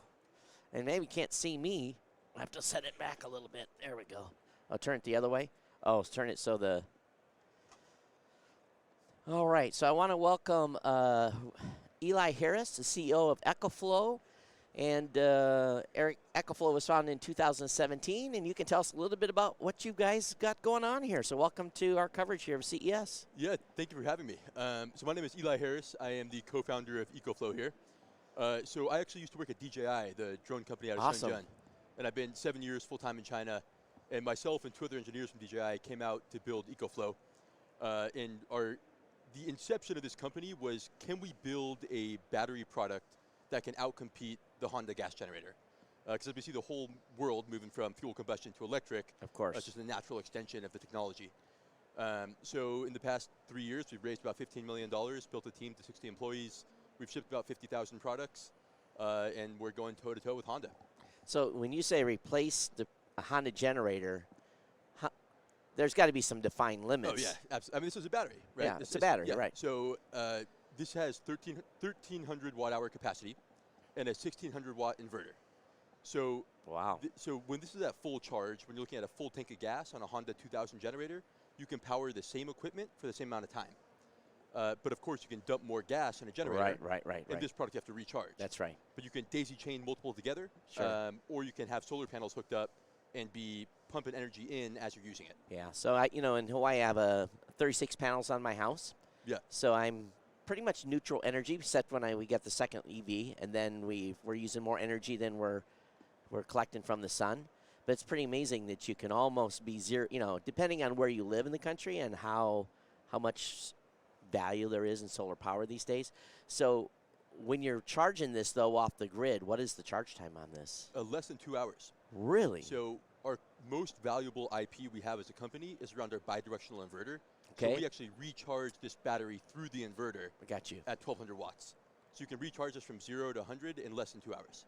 That's amazing. That really, really is. Yeah. So you can this could actually set in the house as well, in that emergency, instead of having to, that 2-3 hour outage that you may have with a power outage. You set this and power a lot of your components. Yeah, so actually our largest market is home backup power. And we've done almost $10 million in sales this year on Home Shopping Network. Interesting. And the whole segment is, what are you going to do in the next hurricane? The fires in California. Yep. Because when you're in a pinch, I mean, this can run all your critical devices. Sure. From a refrigerator to a CPAP machine to anything you need to stay connected, Wi-Fi routers, phones, computers. So it just keeps you on the grid. Refrigerators, though, the biggest surge is when they kick on when the compressor kicks on. Yep. And goes into a cycle. So how does this handle that surge with a refrigerator? This has a 3,300 watt surge, which can handle any household refrigerator. That's amazing. Now, how long could you run an average refrigerator on this? So anything that requires thermal management, that uses a lot of energy. A lot of power. A lot of power. Right. So it really depends on the size of a fridge. Yep. I mean, a standard household fridge, you're looking at maybe a day and a half. Wow. But oftentimes it's all you need before PG&E A day and a half on will this. kick it back on. Yeah. So that's telling me that if you're not going to run the refrigerator, keep the refrigerator closed because you're usually good for 2 or 3 days on that. If you just not get in the refrigerator a lot, you keep the door closed. You could run laptops, lights. Yep. A whole and I see you've got on the back of this. Really? You've got six plug-ins. Yep. And then you got some over here too. So what is this is for recharge? This is for recharge on this side, and then you got a power management panel on the front too, right? But just about. Can we show that to just about anything you can put in your hand. Yeah. You can run on this machine. Power tools, they're all trickle charge now. Nothing's corded. Yep. So you've got USB, you got USB-C. And that will tell you how much battery life you have left in this product here. Yep. And based on what you're running, how many hours of runtime you have left. How much you have left. And what's really cool is this is also a UPS, uninterruptible power supply. Okay. So we're seeing a lot of folks actually hook it up to their really critical data servers or CPAP machines, or even just into their refrigerator. So you plug from the wall into this device, and then from this into your critical device. So when the power goes out, this will automatically kick on. Oh, that's interesting. So you won't have any lapse in power. So UPSs, I'm familiar with their price range. What is this compared to a normal UPS price range, though? What is the retail on this?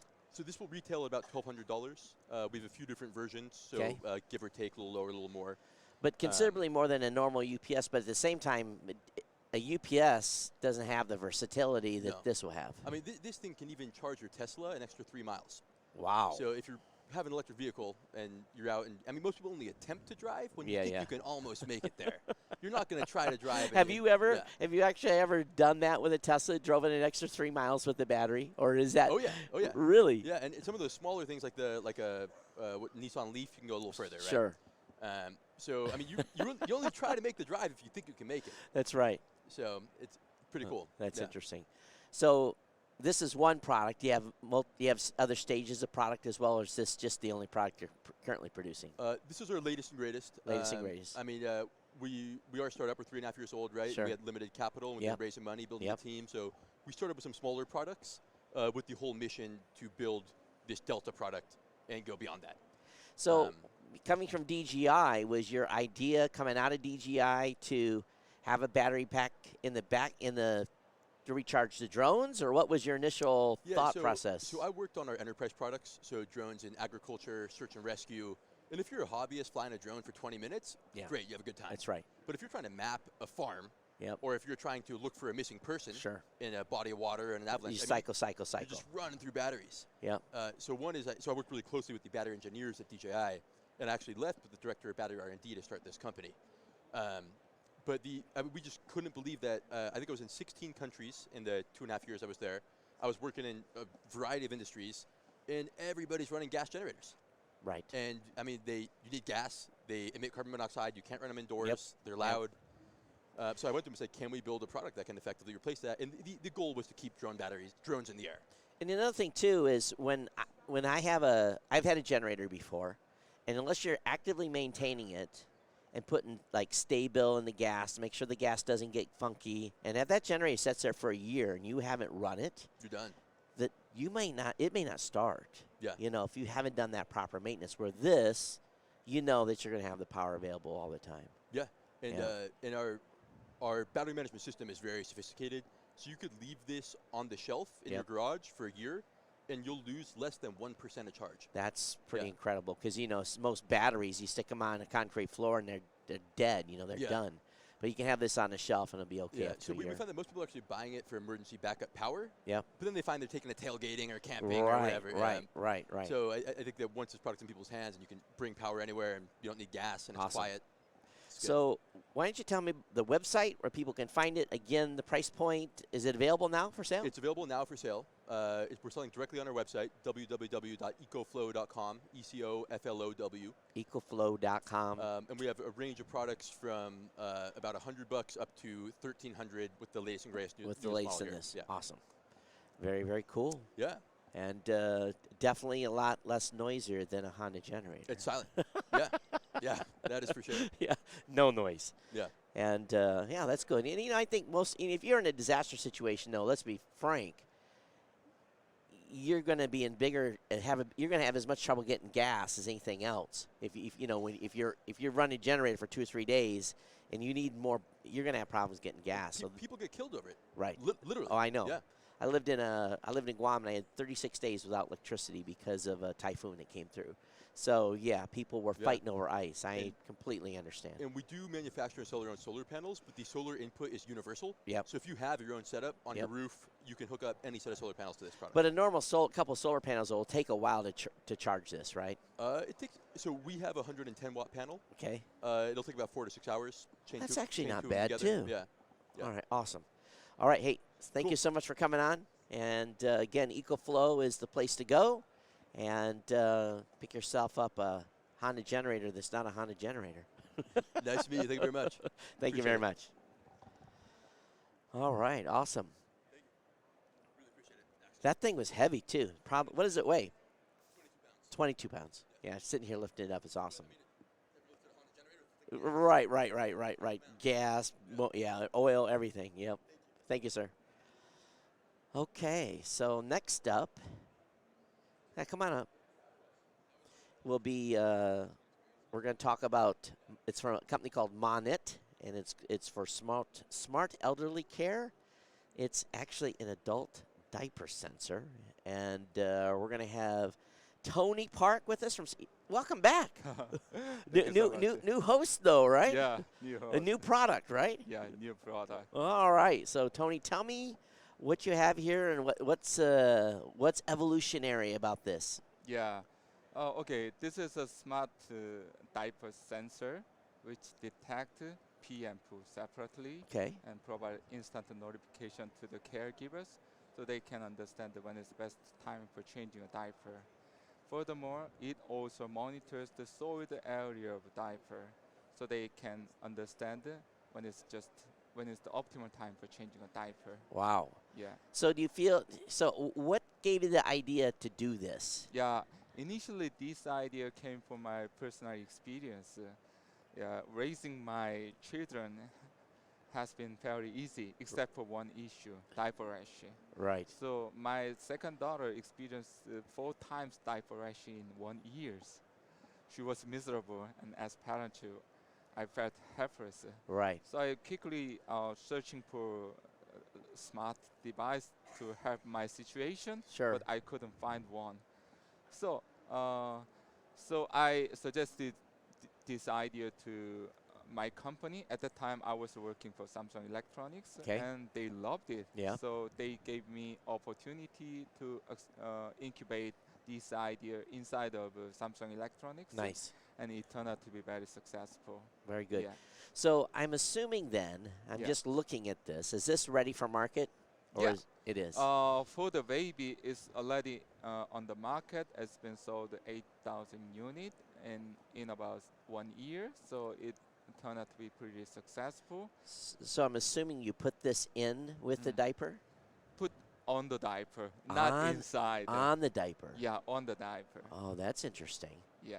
So how do you do that with, do you have a adhesive on there that keeps it on the diaper, or what's the function to keep it on the diaper then? So it detects 5 different data: temperature, humidity, VOC gas level, and touch conductiveness level, and gyro sensor. Right. So we collect the data and make certain pattern. So, this is pee, this is poo, right. This is fart. So we understand the whole situation. Oh, that's funny. Yeah, and for the elderly people, so as we all know that elderly population is going black and high, and then carrying elderly patients is a pretty big issue. Sure. In every country, and especially carrying their diaper situation is one of the most headache problem for caregivers. Right. So we got a lot of offers from elderly business side. So we decided to start the elderly care system. So this would go in a care home where someone maybe is bedridden, they're not able to really fend for themselves per se. Exactly. Right. Yeah, exactly. So is this the unit for the adult, or talk to me about it? For the adult. So the sensor attached like this, and this is for the bottom, and this is from the front. Right. So these all sensor measure the soil area, and this sensor monitors PM pool Right. status. So altogether, we are using actually 15 sensor for detect the diaper. So it's basically then obviously you can't have that on the inside because it's going to be very uncomfortable for the patient or the person wearing the diaper. So how does this actually attach then? How do you get it from like sliding out or whatever? So there's a adhesive surface, so you can attach and detach the diaper, and it is pretty different. Especially we are working with a certain diaper company, and they have a kind of requirement. So the diaper itself provides adhesive surface. In that case, we don't have to have. You don't have to have the adhesive. It's on the diaper itself. Yeah, it's a case by case. Right. And then on this one, do you use an adhesive as well, or how do you keep this on the diaper? We have a kind of a Velcro accessory. Velcro, I got you. So it's easily attached on the non-woven fabric. Sure. And attached detach is pretty simple and easy. Yeah. So I'm sure there's an app for that. So you've got this tied to an app. Yeah. And it's actually got a charging station too. Yeah, so I see how station. that. Interesting. And it also monitors the surroundings, temperature, humidity, and hamper gas. So you can set up certain boundary, and when it goes out of boundary, and you can get notified. So you don't have to get involved to check every situation. And I think, most parents, having raised 4 kids of my own, and during the daytime, you're pretty much, you know what's going on with the kids, especially with the baby. And you're checking, and you have this kind of schedule. But sometimes you get busy, and then you pick the kid up and like, oh, that diaper's really full, right? Yeah. And you kind of miss, maybe you missed a cycle or something, where this is that's kind of also helps you with a reminder. Yeah. And at the same time, like you said, could reduce that diaper rash if you're going too long, or in the middle of the night. Yeah. If we have a big incident and the diaper needs to be changed. So that's very, very cool. So what are these going to retail for? For the baby side, currently we are the MSRP is $299. $299. Yeah, and for the elderly side, we don't fix the price yet. Yep. We are still on Still the development stage. So it will be launching around the third quarter of this year. Okay. Yeah. And I'm sure there's going to be some sort of monitoring API so that it ties into a nursing station or something like that, so that they can, if they have multiple patients using it or multiple adults using this. Exactly. As of right now, we can connect the 5 patients to one station, and then the station can provide a wireless charging system, so you can charge 10 sensors at a time. 10 sensors at a time. So the pricing to be determined here. Yeah. And it's true, unfortunately, we're all going to get old, and some of us are going to end up in a situation where we're in a care home. Yeah. And as much as we don't want to think about it, that's the reality of the, reality of human life. So, all right, Tony, thank you so much for bringing this product to me and seeing it. There's something new that you see at every CES, and I'll be honest with you, I didn't think I would see this one. So, Tony, thank you so much for being on. Yeah, appreciate thank you so much. I appreciate and what's the website? Website, goodmonit.com. GOODMONIT. Okay. .com. Outstanding. MONIT.com. Goodmonit.com. Thank you, sir. So much. Yep, thank you.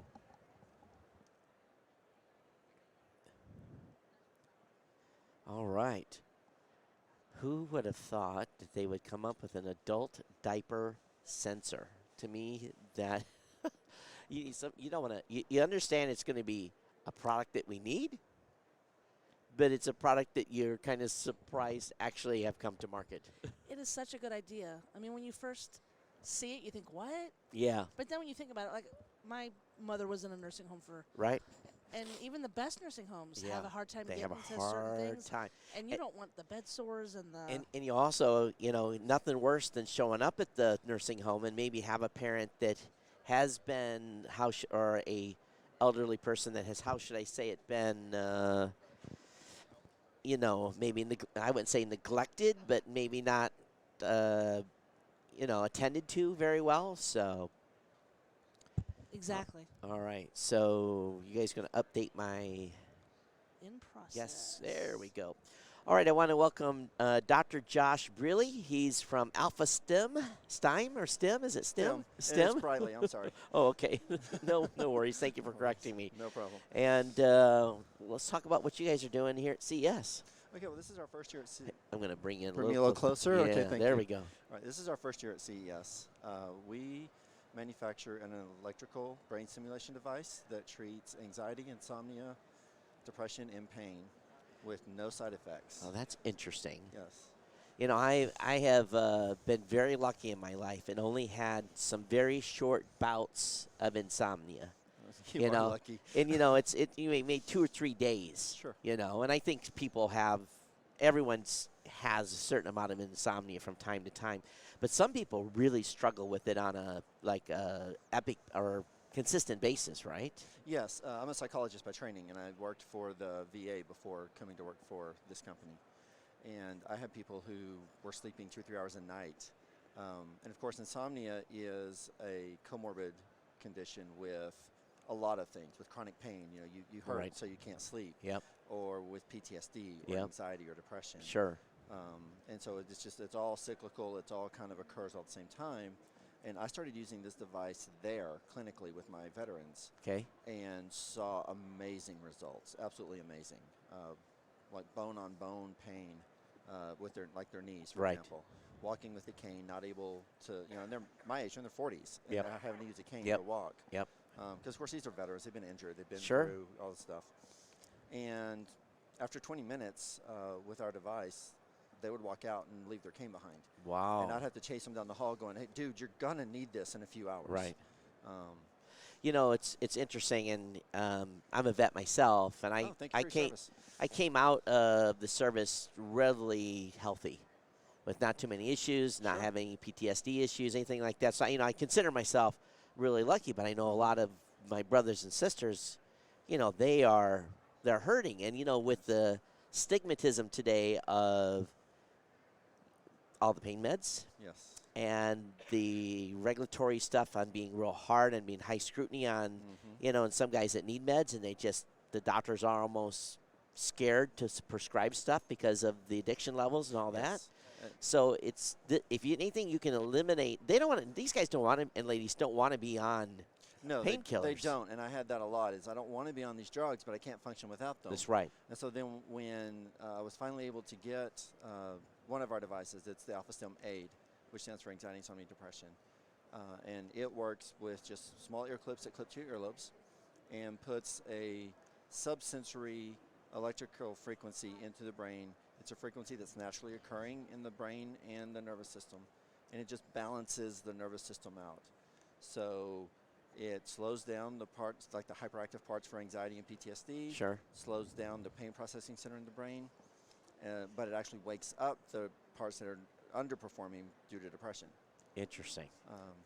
So there's, I had a shiatsu guy that did miracles for me when I had sciatica, and he would always apply some Chinese techniques to me, and one of the things was pinching on my earlobe sometimes a certain way, and I just think, and it triggered me there when you said you attach it to the earlobes. It's like, man, it looks like a little Chinese Zen going on with this thing too, but but it really isn't. It's and how do you transmit that then? How does that frequency get transmitted into the brain? Or I guess I don't understand that. Sure.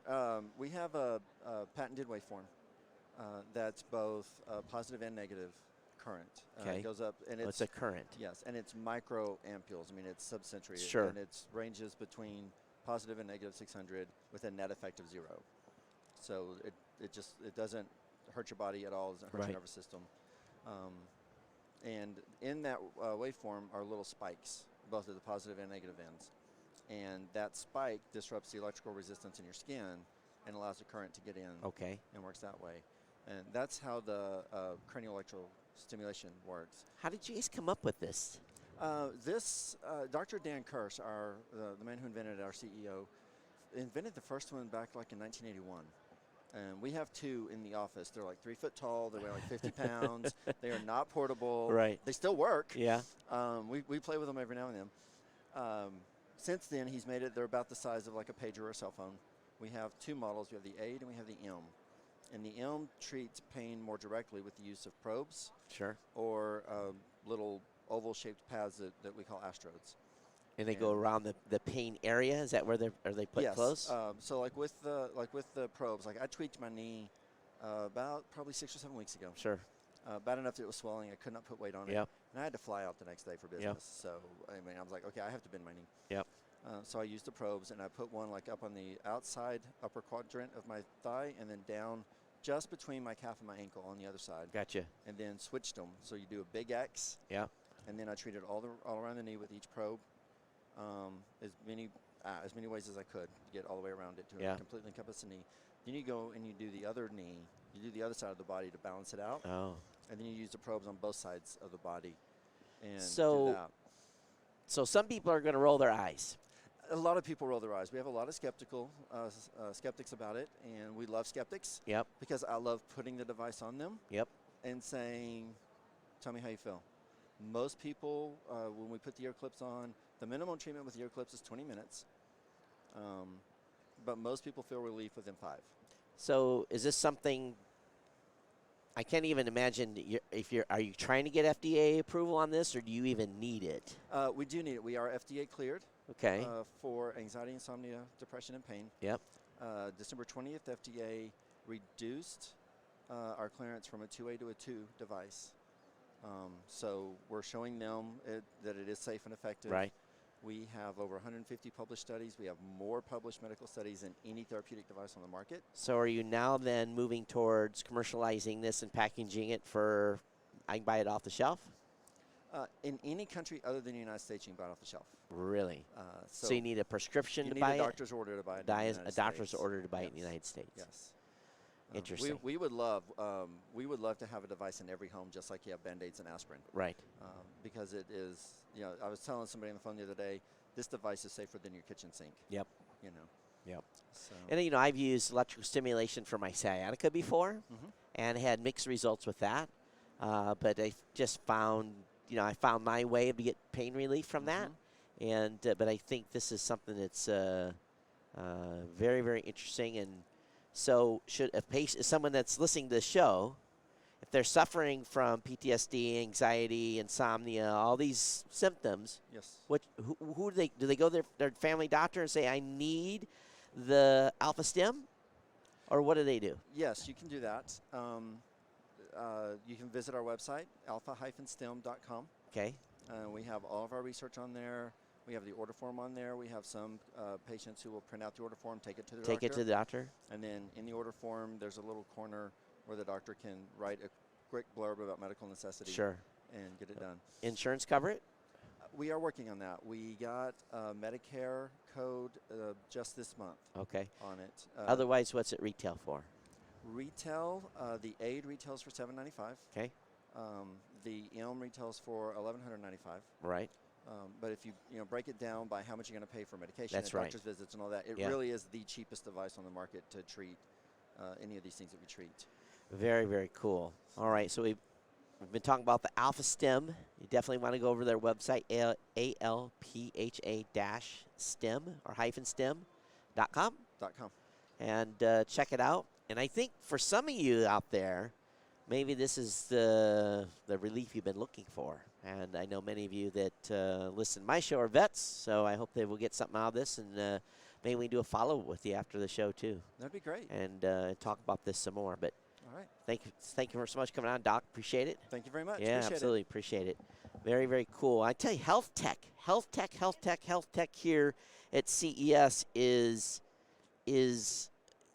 it's like it's booming. I mean, it really, really is. And, it's interesting because I'm sure many of you have used those devices before that cause muscle contraction and that type of stuff in your, in rehab or something that's went on.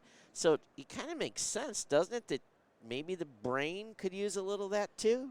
Absolutely. And I've seen recently down in Tampa anyway, some new ways of treating some of these same issues with the depression and the anxiety and the Right. PTSD, where you go like every day for 45 days and you sit in a chair that looks like a dentist chair, and there's this little magnet that they put over your head for 30 minutes. Right.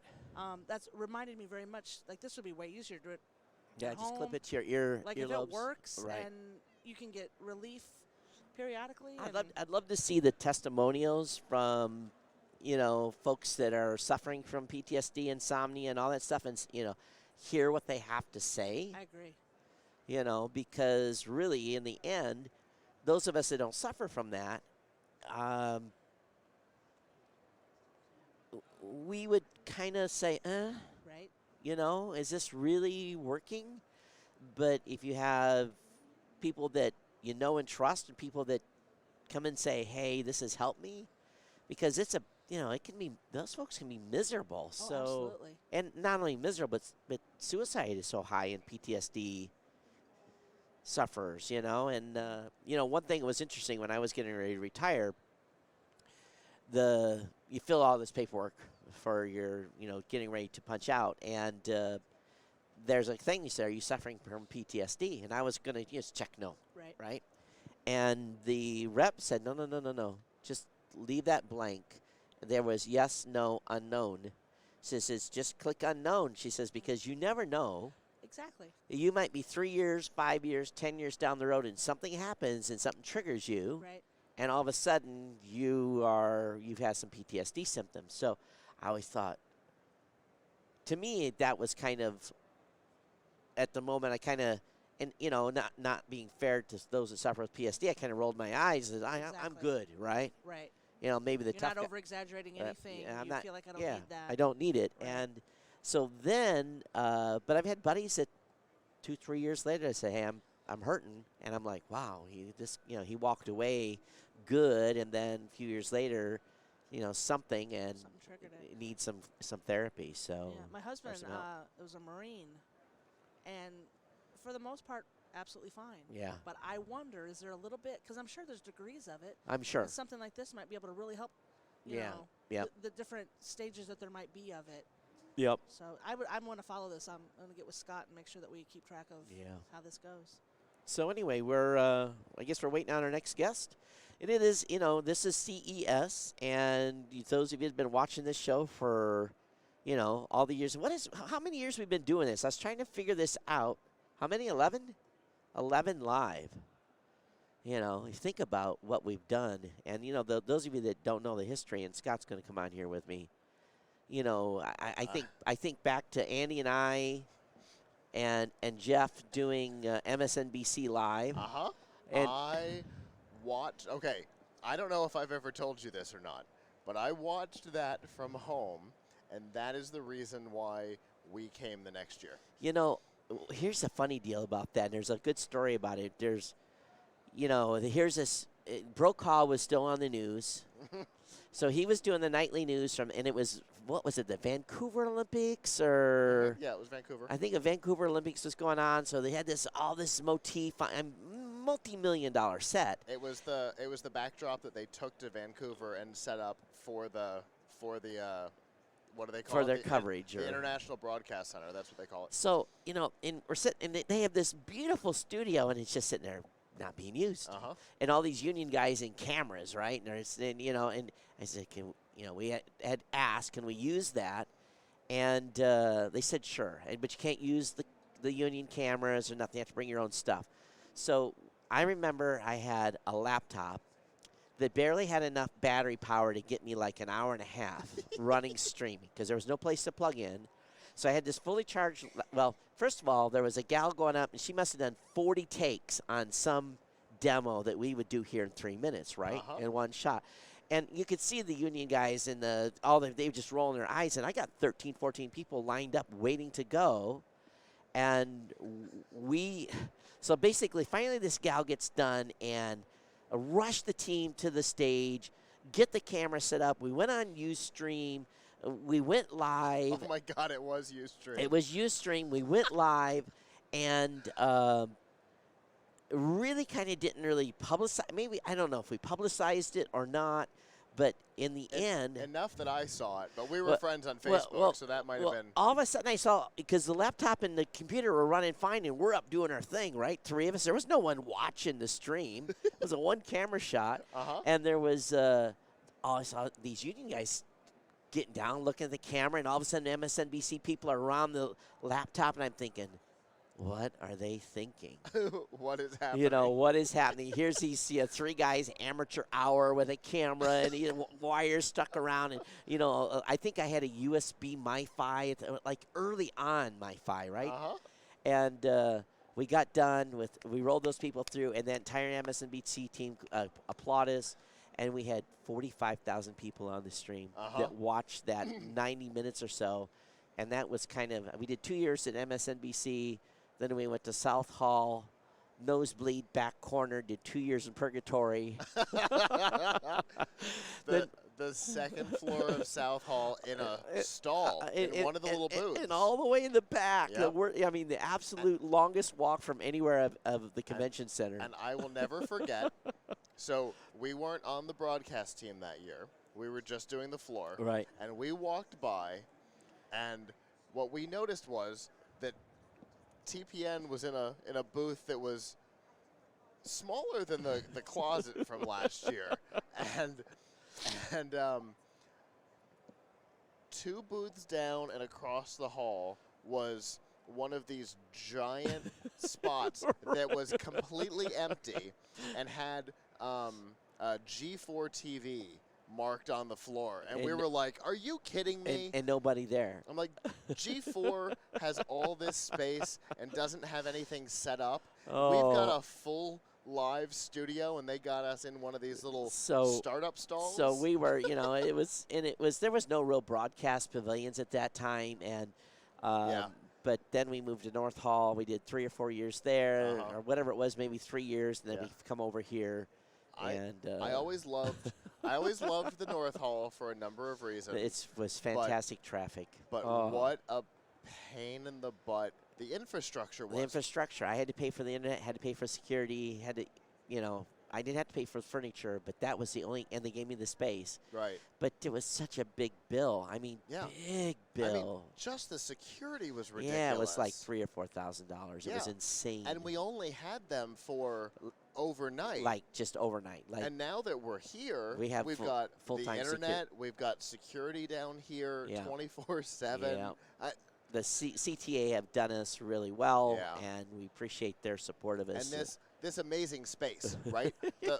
Where we are right now, being a little up, so that we don't have, because the one thing from the North Hall was the right in the background of the shot when people would come up and just because they could stand right along the edge, they could be right here, and it was always eye contact into the camera. So anyway, we had a lot of fun with the stream. Is our next guest here? Are we waiting? Yeah. Oh, we should bring him. Okay. Yeah, bring him up. There's one from a couple ahead, but we're going to bring her up. Okay, oh, perfect. yeah. That's good. Get him We'll in. skip ahead. Get him in. Oh, yeah, Get him definitely. out. We're just killing time until you bring the next guest up. Yeah, that's right. But So- I will never forget that giant G4 setup with nothing there, just empty. I have tape on the a ground. story about the union too, and when we were setting up a truss, the Teamsters came by and said, "You can't set up the truss," and we're like, "Really? No, we have to set up the truss." And we're like, "Well, we've got a waiver. We're CTA approved to proof. You can't set up the truss." So I'm like, tell my guys, sit down, take a breather, don't touch nothing. And the Teamster guys were on the other side of the hall, looking at me like this, and then the CTA rep came by and said, "Yep, they're CTA approved." And so, are we okay? You have a name there? Yep. Sure flap. Sure flap, yes. Yep. So, I just, and Andy McCaskey was with me, says, I've seen these guys shred booths before, so just be nice. And we'll wait till we get it resolved. And they were happy and we were happy, and we weren't breaking any union rules. So it was, but everyone else that was there had to have the, typical labor cost to have everything put up. So I'll never forget waiting for power at North Hall. Power came from the roof, right? But they're like, we'll have it to you in an hour. And you and I said, okay, we can work on getting all the things in place, and we'll plug everything in, and then we'll just plug the strip into the power when we get it. We'll have it to you in an hour. Yeah, I can't remember how long we waited for power. Well, we waited for 2.5 before I solved the problem. But that's right. We found a plug somewhere, right?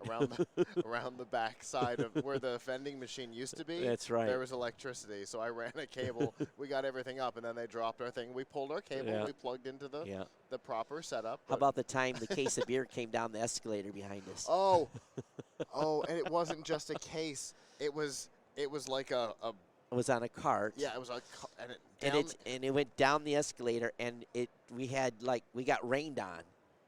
Yeah. Oh yeah. Because I remember that. Because it was our last year in North Hall. Yeah. And the beer is just coming up and over the escalator. It flew over, and we smelled beer for 3 days. We're doing this to the equipment. Yeah. I think we smelled stale beer the whole whole week. Rest of the show. Well, I'm going to kick out All Todd. right.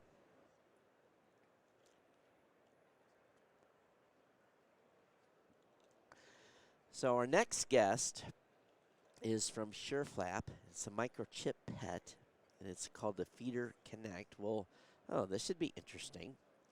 So let's see here. Make sure I get this in the camera shot. And we got the kitty cat there. And let's see if we can put this up here where I just want to make sure everyone can see everything. And we have Judith Bank with us. Hi. And you're from SureFlap Microchip Pet. Is that correct? Well, the company name is Sure Pet Care, and Pet Care. And the product name is the Sure Feed Microchip Pet Feeder Connect. Oh, okay.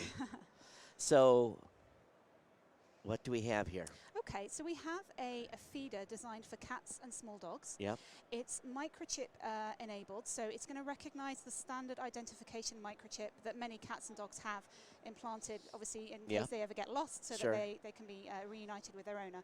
If your pet's not microchipped, it also comes with a free collar tag. You just pop that on your pet's collar, and you can use that instead. I got you. So once you set that up, and it's very, very easy, it's a one-button learn process to set that up. Then every time, let's call them the authorized pet, approaches the feeder like this. Yep. The microchip reader here is going to read their unique microchip ID. And for those of you that didn't see it, basically the food trays have now become exposed. Exactly. So now the pet can eat, and as soon as they then walk away from the feeder and it can no longer read their microchip, the lid's going to close. So it's great if you've got multiple pets in the house, you've got perhaps they're on different diets, you want to make sure that the right pet gets the right food. And also make sure that not one pet gets more of their fair share. So that's the first So how do you prevent two kitties from getting, because my cats, when, or my daughter's cats, when one's very aggressive, and he tries to nose his way in. So how do you mitigate that? Okay, so the first common tactic for this, and it's not actually a problem that happens too often, but if it does happen, they sometimes try to sneak in around the back here. We have an optional hood accessory that clips on the back and just completely closes off this area. What tends to happen if they try to barge their way in through the front is they actually push the original cat out the way, and then of course the lid closes. Gotcha. So that's the first part of how the product works. What we've also done is we've app connected the product, and we've integrated weighing scales. So now using the Sure Pet Care app, you can set up your pet's meal plan. So you specify what the ideal portion size is, and then as you add food into the bowl, and you can do that just by manually opening the lid here. Sure. Okay, then I've got some M&Ms in. Just imagine there's some cat food. Yep. So you put the food in, and as you put the food in, it weighs it out for you. And these LEDs here are going to show you when you get to exactly the correct weight. Okay. Now, 60% of cats in the US are overweight or obese. Yep. So it's a really good way of making sure that you're consistently feeding them the right amount every day. Because it's got scales, it can then also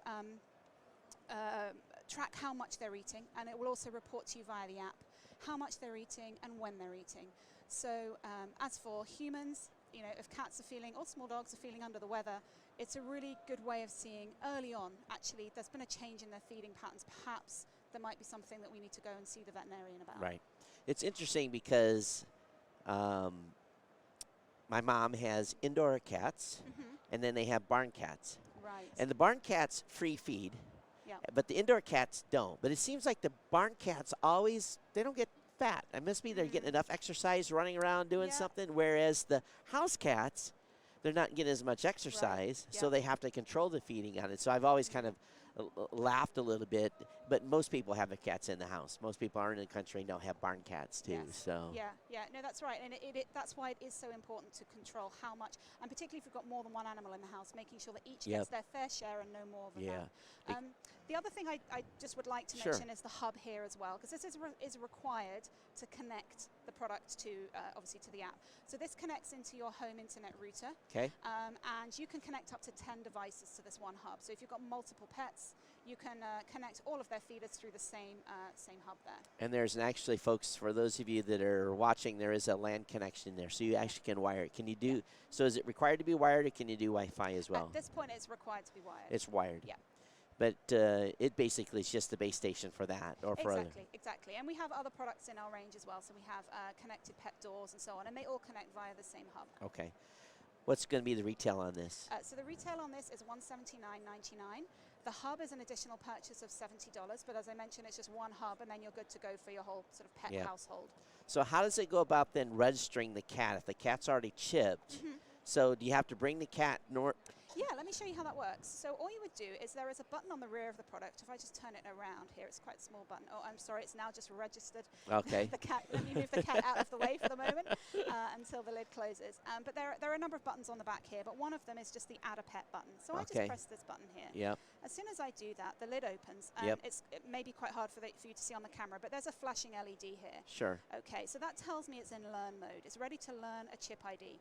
So now what you would need to do is ideally encourage your pet to approach the feeder. So even if they're not ready to put their head all the way in, perhaps put some treats just around the front here, okay?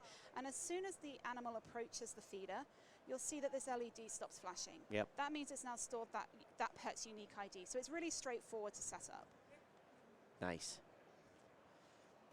It speaks for itself. This is a product I think a lot of people are just going to see and say, yep, that works for me. Yep. And pets are, almost like children to some folks. They really are. They absolutely are. So, they're part of the family. Yeah. So very awesome. And you can actually set up. Well, it doesn't allow you to split feed. So it doesn't allow you to split. Well, it doesn't allow you to split feed at different times. The lid opens for both bowls. sides. But you can see, this one has been set up with 2 bowls. So if you wanted to feed wet food alongside dry, you can. Or there's a single larger bowl insert if you're just feeding one food type. Awesome. All right. Well, thank you so much for bringing this. What's the website to go to? So the website is surepetcare.com, and Sure is SURE petcare.com. Thank you so much for being on. Thank you so much. Great. Thanks very much. Everything you're going to imagine you're going to see at CES, folks, whether it be healthcare, whether it be pet care, whether it be stuff for your brain, it's amazing. It really, really is. So we'll have you take off the headset, and thank you so much, Judith. All right.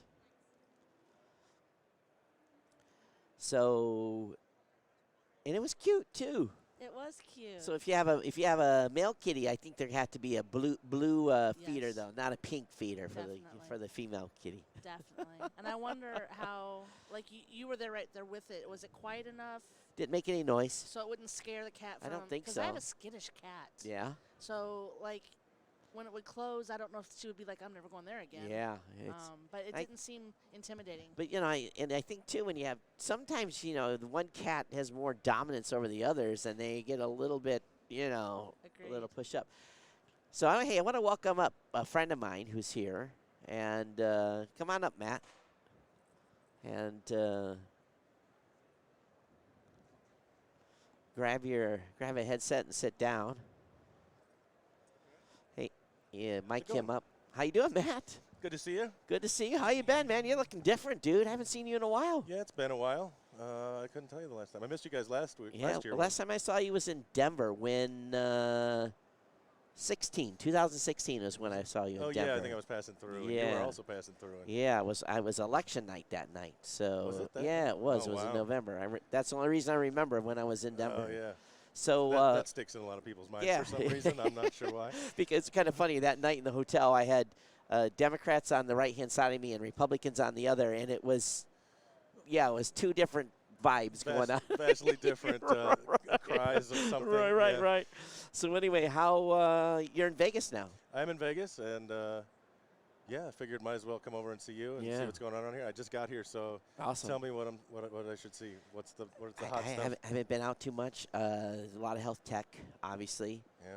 Downstairs is the place really to kind of go find the cool stuff. The guy that's in the booth that smacks out his credit card and, you know, is there showing, you know, whatever he can show off to try to get some traction, you know, get a business deal going. Yeah, there's a lot. I'm sure a lot of that happens Yeah. here. So what are you doing these days?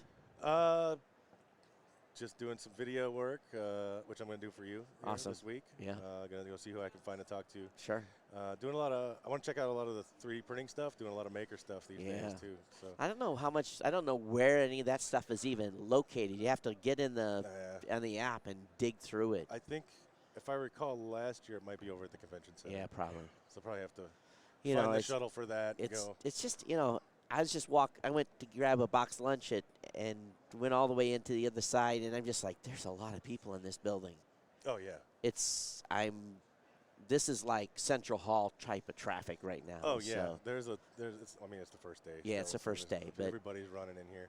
I'm meant to get here early, and then, you know, oh, where's that cord? Where's that cable? Oh, I got to get batteries. Oh, man. Or charge I batteries. gotta run to Target. Oh, man, it was just like one thing after the other. Even though I thought I was prepared. Like, I'm like, last night, I'm like, I got everything. I ordered a bunch of stuff last week. I'm like, I think I'm good. And then it was like, and you know what? These things got dead batteries. It's, you know, and Scott took care of everything for the live this trip, and I got in here, and I'm like, oh, I get my rig set up. I'm like, I brought the wrong tripod. Oh. Yeah. So I had another one in the hotel room that I brought in. I'm like, okay, I'm good. But when I put in my travel case, it's just like, I don't need that. That's a different tripod, you know. Useless right now. Yeah, it's like. Well, the good thing is probably somebody around here. Oh yeah, has something. Everyone brings a lot of gear, and I'm doing something a little different this year. Excuse me, I'm kind of scouting, and I'm going to find cool stuff, and I'm going to say, hey, here's my card. Take your information. Let's do something, you know, live later on, where I can get the product. And then bring them on maybe a video screen or something like that. Oh, like down the road. Yeah, down the road. That's cool. And I'm going to try to like really cherry pick, you know, try to find those 20, 30, 40 items. I thought, wow, that's going to be really, really cool. 'Cause it's just too hard. You know how it is, lugging all this gear and trying to get into an interview and it's crazy. Be handled. I made my rig pretty light. It's a little bit more organized this year than it was last year. But I used my iPhone last year. Yeah. And that, believe it or not, it's amazing what the iPhone can do. I used that with a little adapter for an XLR wireless deal, and then just go up and just talk to people. That's all you need. I got everything mounted on there nice. Did a little 3D printing for some custom cases and things. Well, that's cool. Little GoPro mounts on them, so I can just crank everything. All that stuff is available on the internet now. If you just need it, you just print it, right? Yeah, I can design a little bit. Celeste is free. Palazzo's free. That's why we parked there. Okay, yeah, I parked at the Venetian just because I knew. Yeah. And I think there might be a few others, but yeah, they're starting to come around. I think Wynn is going to take their paid parking away too. I mean, because if they're coming in to spend money. That's right. If you're coming in to have dinner or whatever, and hey, could I get a paper towel or something? Do you guys have a paper towel? Yeah. So. You're coming in to spend money. You know. Yeah. Like, why? Well, not everyone's gambling anymore, but they kill you on everything else anyway. Oh, the food and everything else is insane. And if you're in from out of town, there's resort fees. Right. And they get you with that because you book online or whatever. You're like, oh, cool, it's not that much. And then at the end when you're checking out, the extra $36 a day for resort fees or whatever it is. Crazy. Yeah. So where are you staying? I'm staying Plaza downtown, where we normally do. Oh, nice. Yeah, we stayed at the D last year, but I just booked late last year. So the Plaza is just like, you know, it's a bed. I was debating on whether to rent a car, but I was counting up like I'm gonna need like 12, 14 Uber rides during this trip, and so for like $200 I could rent a car, and it you know, kind of equaled out what the Uber would have been, but yeah. Well, a lot of places too have, they have shuttles around. That's right. I'm not sure if where you're at has that. Yeah, they have a shuttle down here, but the way we bounce around to different hotels and stuff. So. Yeah, it's pretty crazy. Well, yeah. So I mean, what have you got in here early? You've been doing anything? See anything? We just, set up yesterday. Took it to, or did 2 days to set up and get things kind of wrung out. Yesterday I was over at Digital Hollywood. They had a little podcast thing over there for a couple hours, so I went over to hear the 2 sessions for that. It was interesting. That was at the Aria. Oh yeah. And this show is so spread out with the new construction going on. LVCC West, or whatever they're going to call that over there, they're going to move everything into from the external hotels into that convention center. Oh, okay. This is going to remain. Yeah. But all the stuff that's at Mandalay, all the stuff that's at Aria, and all these different hotels are going to move into that convention center. It's all over the place. It's too spread out. And even taking shuttles, it takes forever. Oh, it's forever. I remember last year I came here because the same thing. Like I parked and I was like, I'll just go wherever from here. Did a bunch of stuff here, and then it was like, all right, time to go over to the convention center and find some people over there. It took like 45 minutes on the shuttle to get from here to I call it the space-time continuum. If you think you see something, that's 5 minutes. No, it's 15 or 20 or maybe 30. You know. Yeah, and you never, like you said, it's hard to figure out where everything is. Like kind of like. Yeah. And you hear things from people like. Some people text, "Oh, you got to check out this thing." Like, well, where is it? That's it's 30 football fields away. Yeah. And 50,000 people you have to waddle through. Yeah, it's gonna be nuts. So. Well. Yeah. So this show has gotten so big though. There's no way you can see it. I don't think one person can see the whole show. No, even with 4 or 5 days. I Whatever it is. don't think you can see it all. I don't think. I know I didn't. I don't think I even made it to Mandalay Bay last year. Yeah, I didn't make it to LVCC at all last year. Oh wow. Yeah, I was in here the whole time. I was between here and there most of the time. I did go over to Aria just to meet a friend, really. Yeah. I think it was the only reason that I got over there. And the first year that we came and covered this, we went and saw the actual high-tech audio stuff where they've got the liquid-cooled amplifiers, the $15,000, that they sell one a year of, and you go into these suites and they're beautiful, and they got this beautiful music playing. You're like, wow, that's cool. And you're thinking, well, how much is that? Oh, that's $23,000. And I'll take 2. Yeah, for free if you Yeah, deliver. if you want me to review it or check it out, just send one over. No, it's nuts. They're like some of these booths are just they're crazy. The money that goes into them. And, it's I covered another show G2E for the gaming for casino gaming. And the money in that is almost crazier than this. Really? Like the booth, I remember one booth was just like a restaurant. The booth was like just come in, get some food, sit down. They had servers. They brought you stuff. That was the booth. Like would you like a drink? You want some wine? What do you want? Like it was crazy. That is insane. Yeah, Well, I saw McAfee had rented all week one of the main restaurants right outside between Palazzo and the Sands, and I was just like, how much did that cost? Oh yeah, it's nuts. But they're feeding their people there. Probably it's cost effective. Then you say, hey, you go there for breakfast, lunch, and dinner. You don't eat. You don't use your company card. That's where you go eat. Yeah. They probably save money. Yeah. It's probably cheaper in the long run. So, because they probably have 200 people here. Oh yeah, no. Easy. Yeah. It's pretty crazy. Yeah. Yeah. But anyway, we're talking a lot about the show stuff, a little history, and waiting on our next guest. And Are you doing this 24/7 then? You keep no, this going? no. We're going from today 10 to 6, and then tomorrow 9 to 6, Thursday 9 to 6, and then Friday 9 to 2, I think. Okay. So, because the show closes, I think, on 4 on Thursday. We like to roll out of here at 4 o'clock. We like to be rolling our bags out of here and beating everyone to FedEx. I don't know if I'll get, oh yeah, you shipped everything. Well, you moved. Well, I moved, but I actually didn't bring anything in. Scott Ertz and the Plugheads team brought everything in this year. I just brought a single Pelican box. But yeah, I moved to from Hawaii to Michigan this year. Yeah, how's it? How you settle in there? So far, so good. Built a new studio. I don't know if you saw the pictures or not, I haven't seen too much. That's done. I took over a dentist's office. Oh, okay.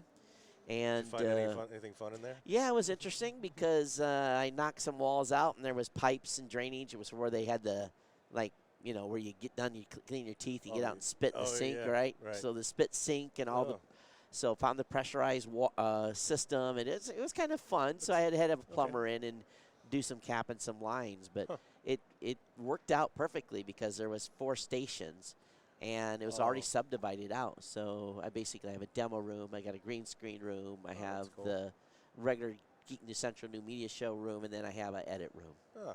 So my sister owns a building, so It works out out I well. know you had some family, I think.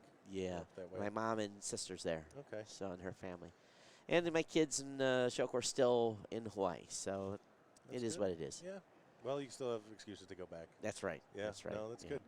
It's different So- weather, I'm sure. You're. Yeah. not Well, maybe- let's see in February. Ask me in February if the move was smart or not. It's not.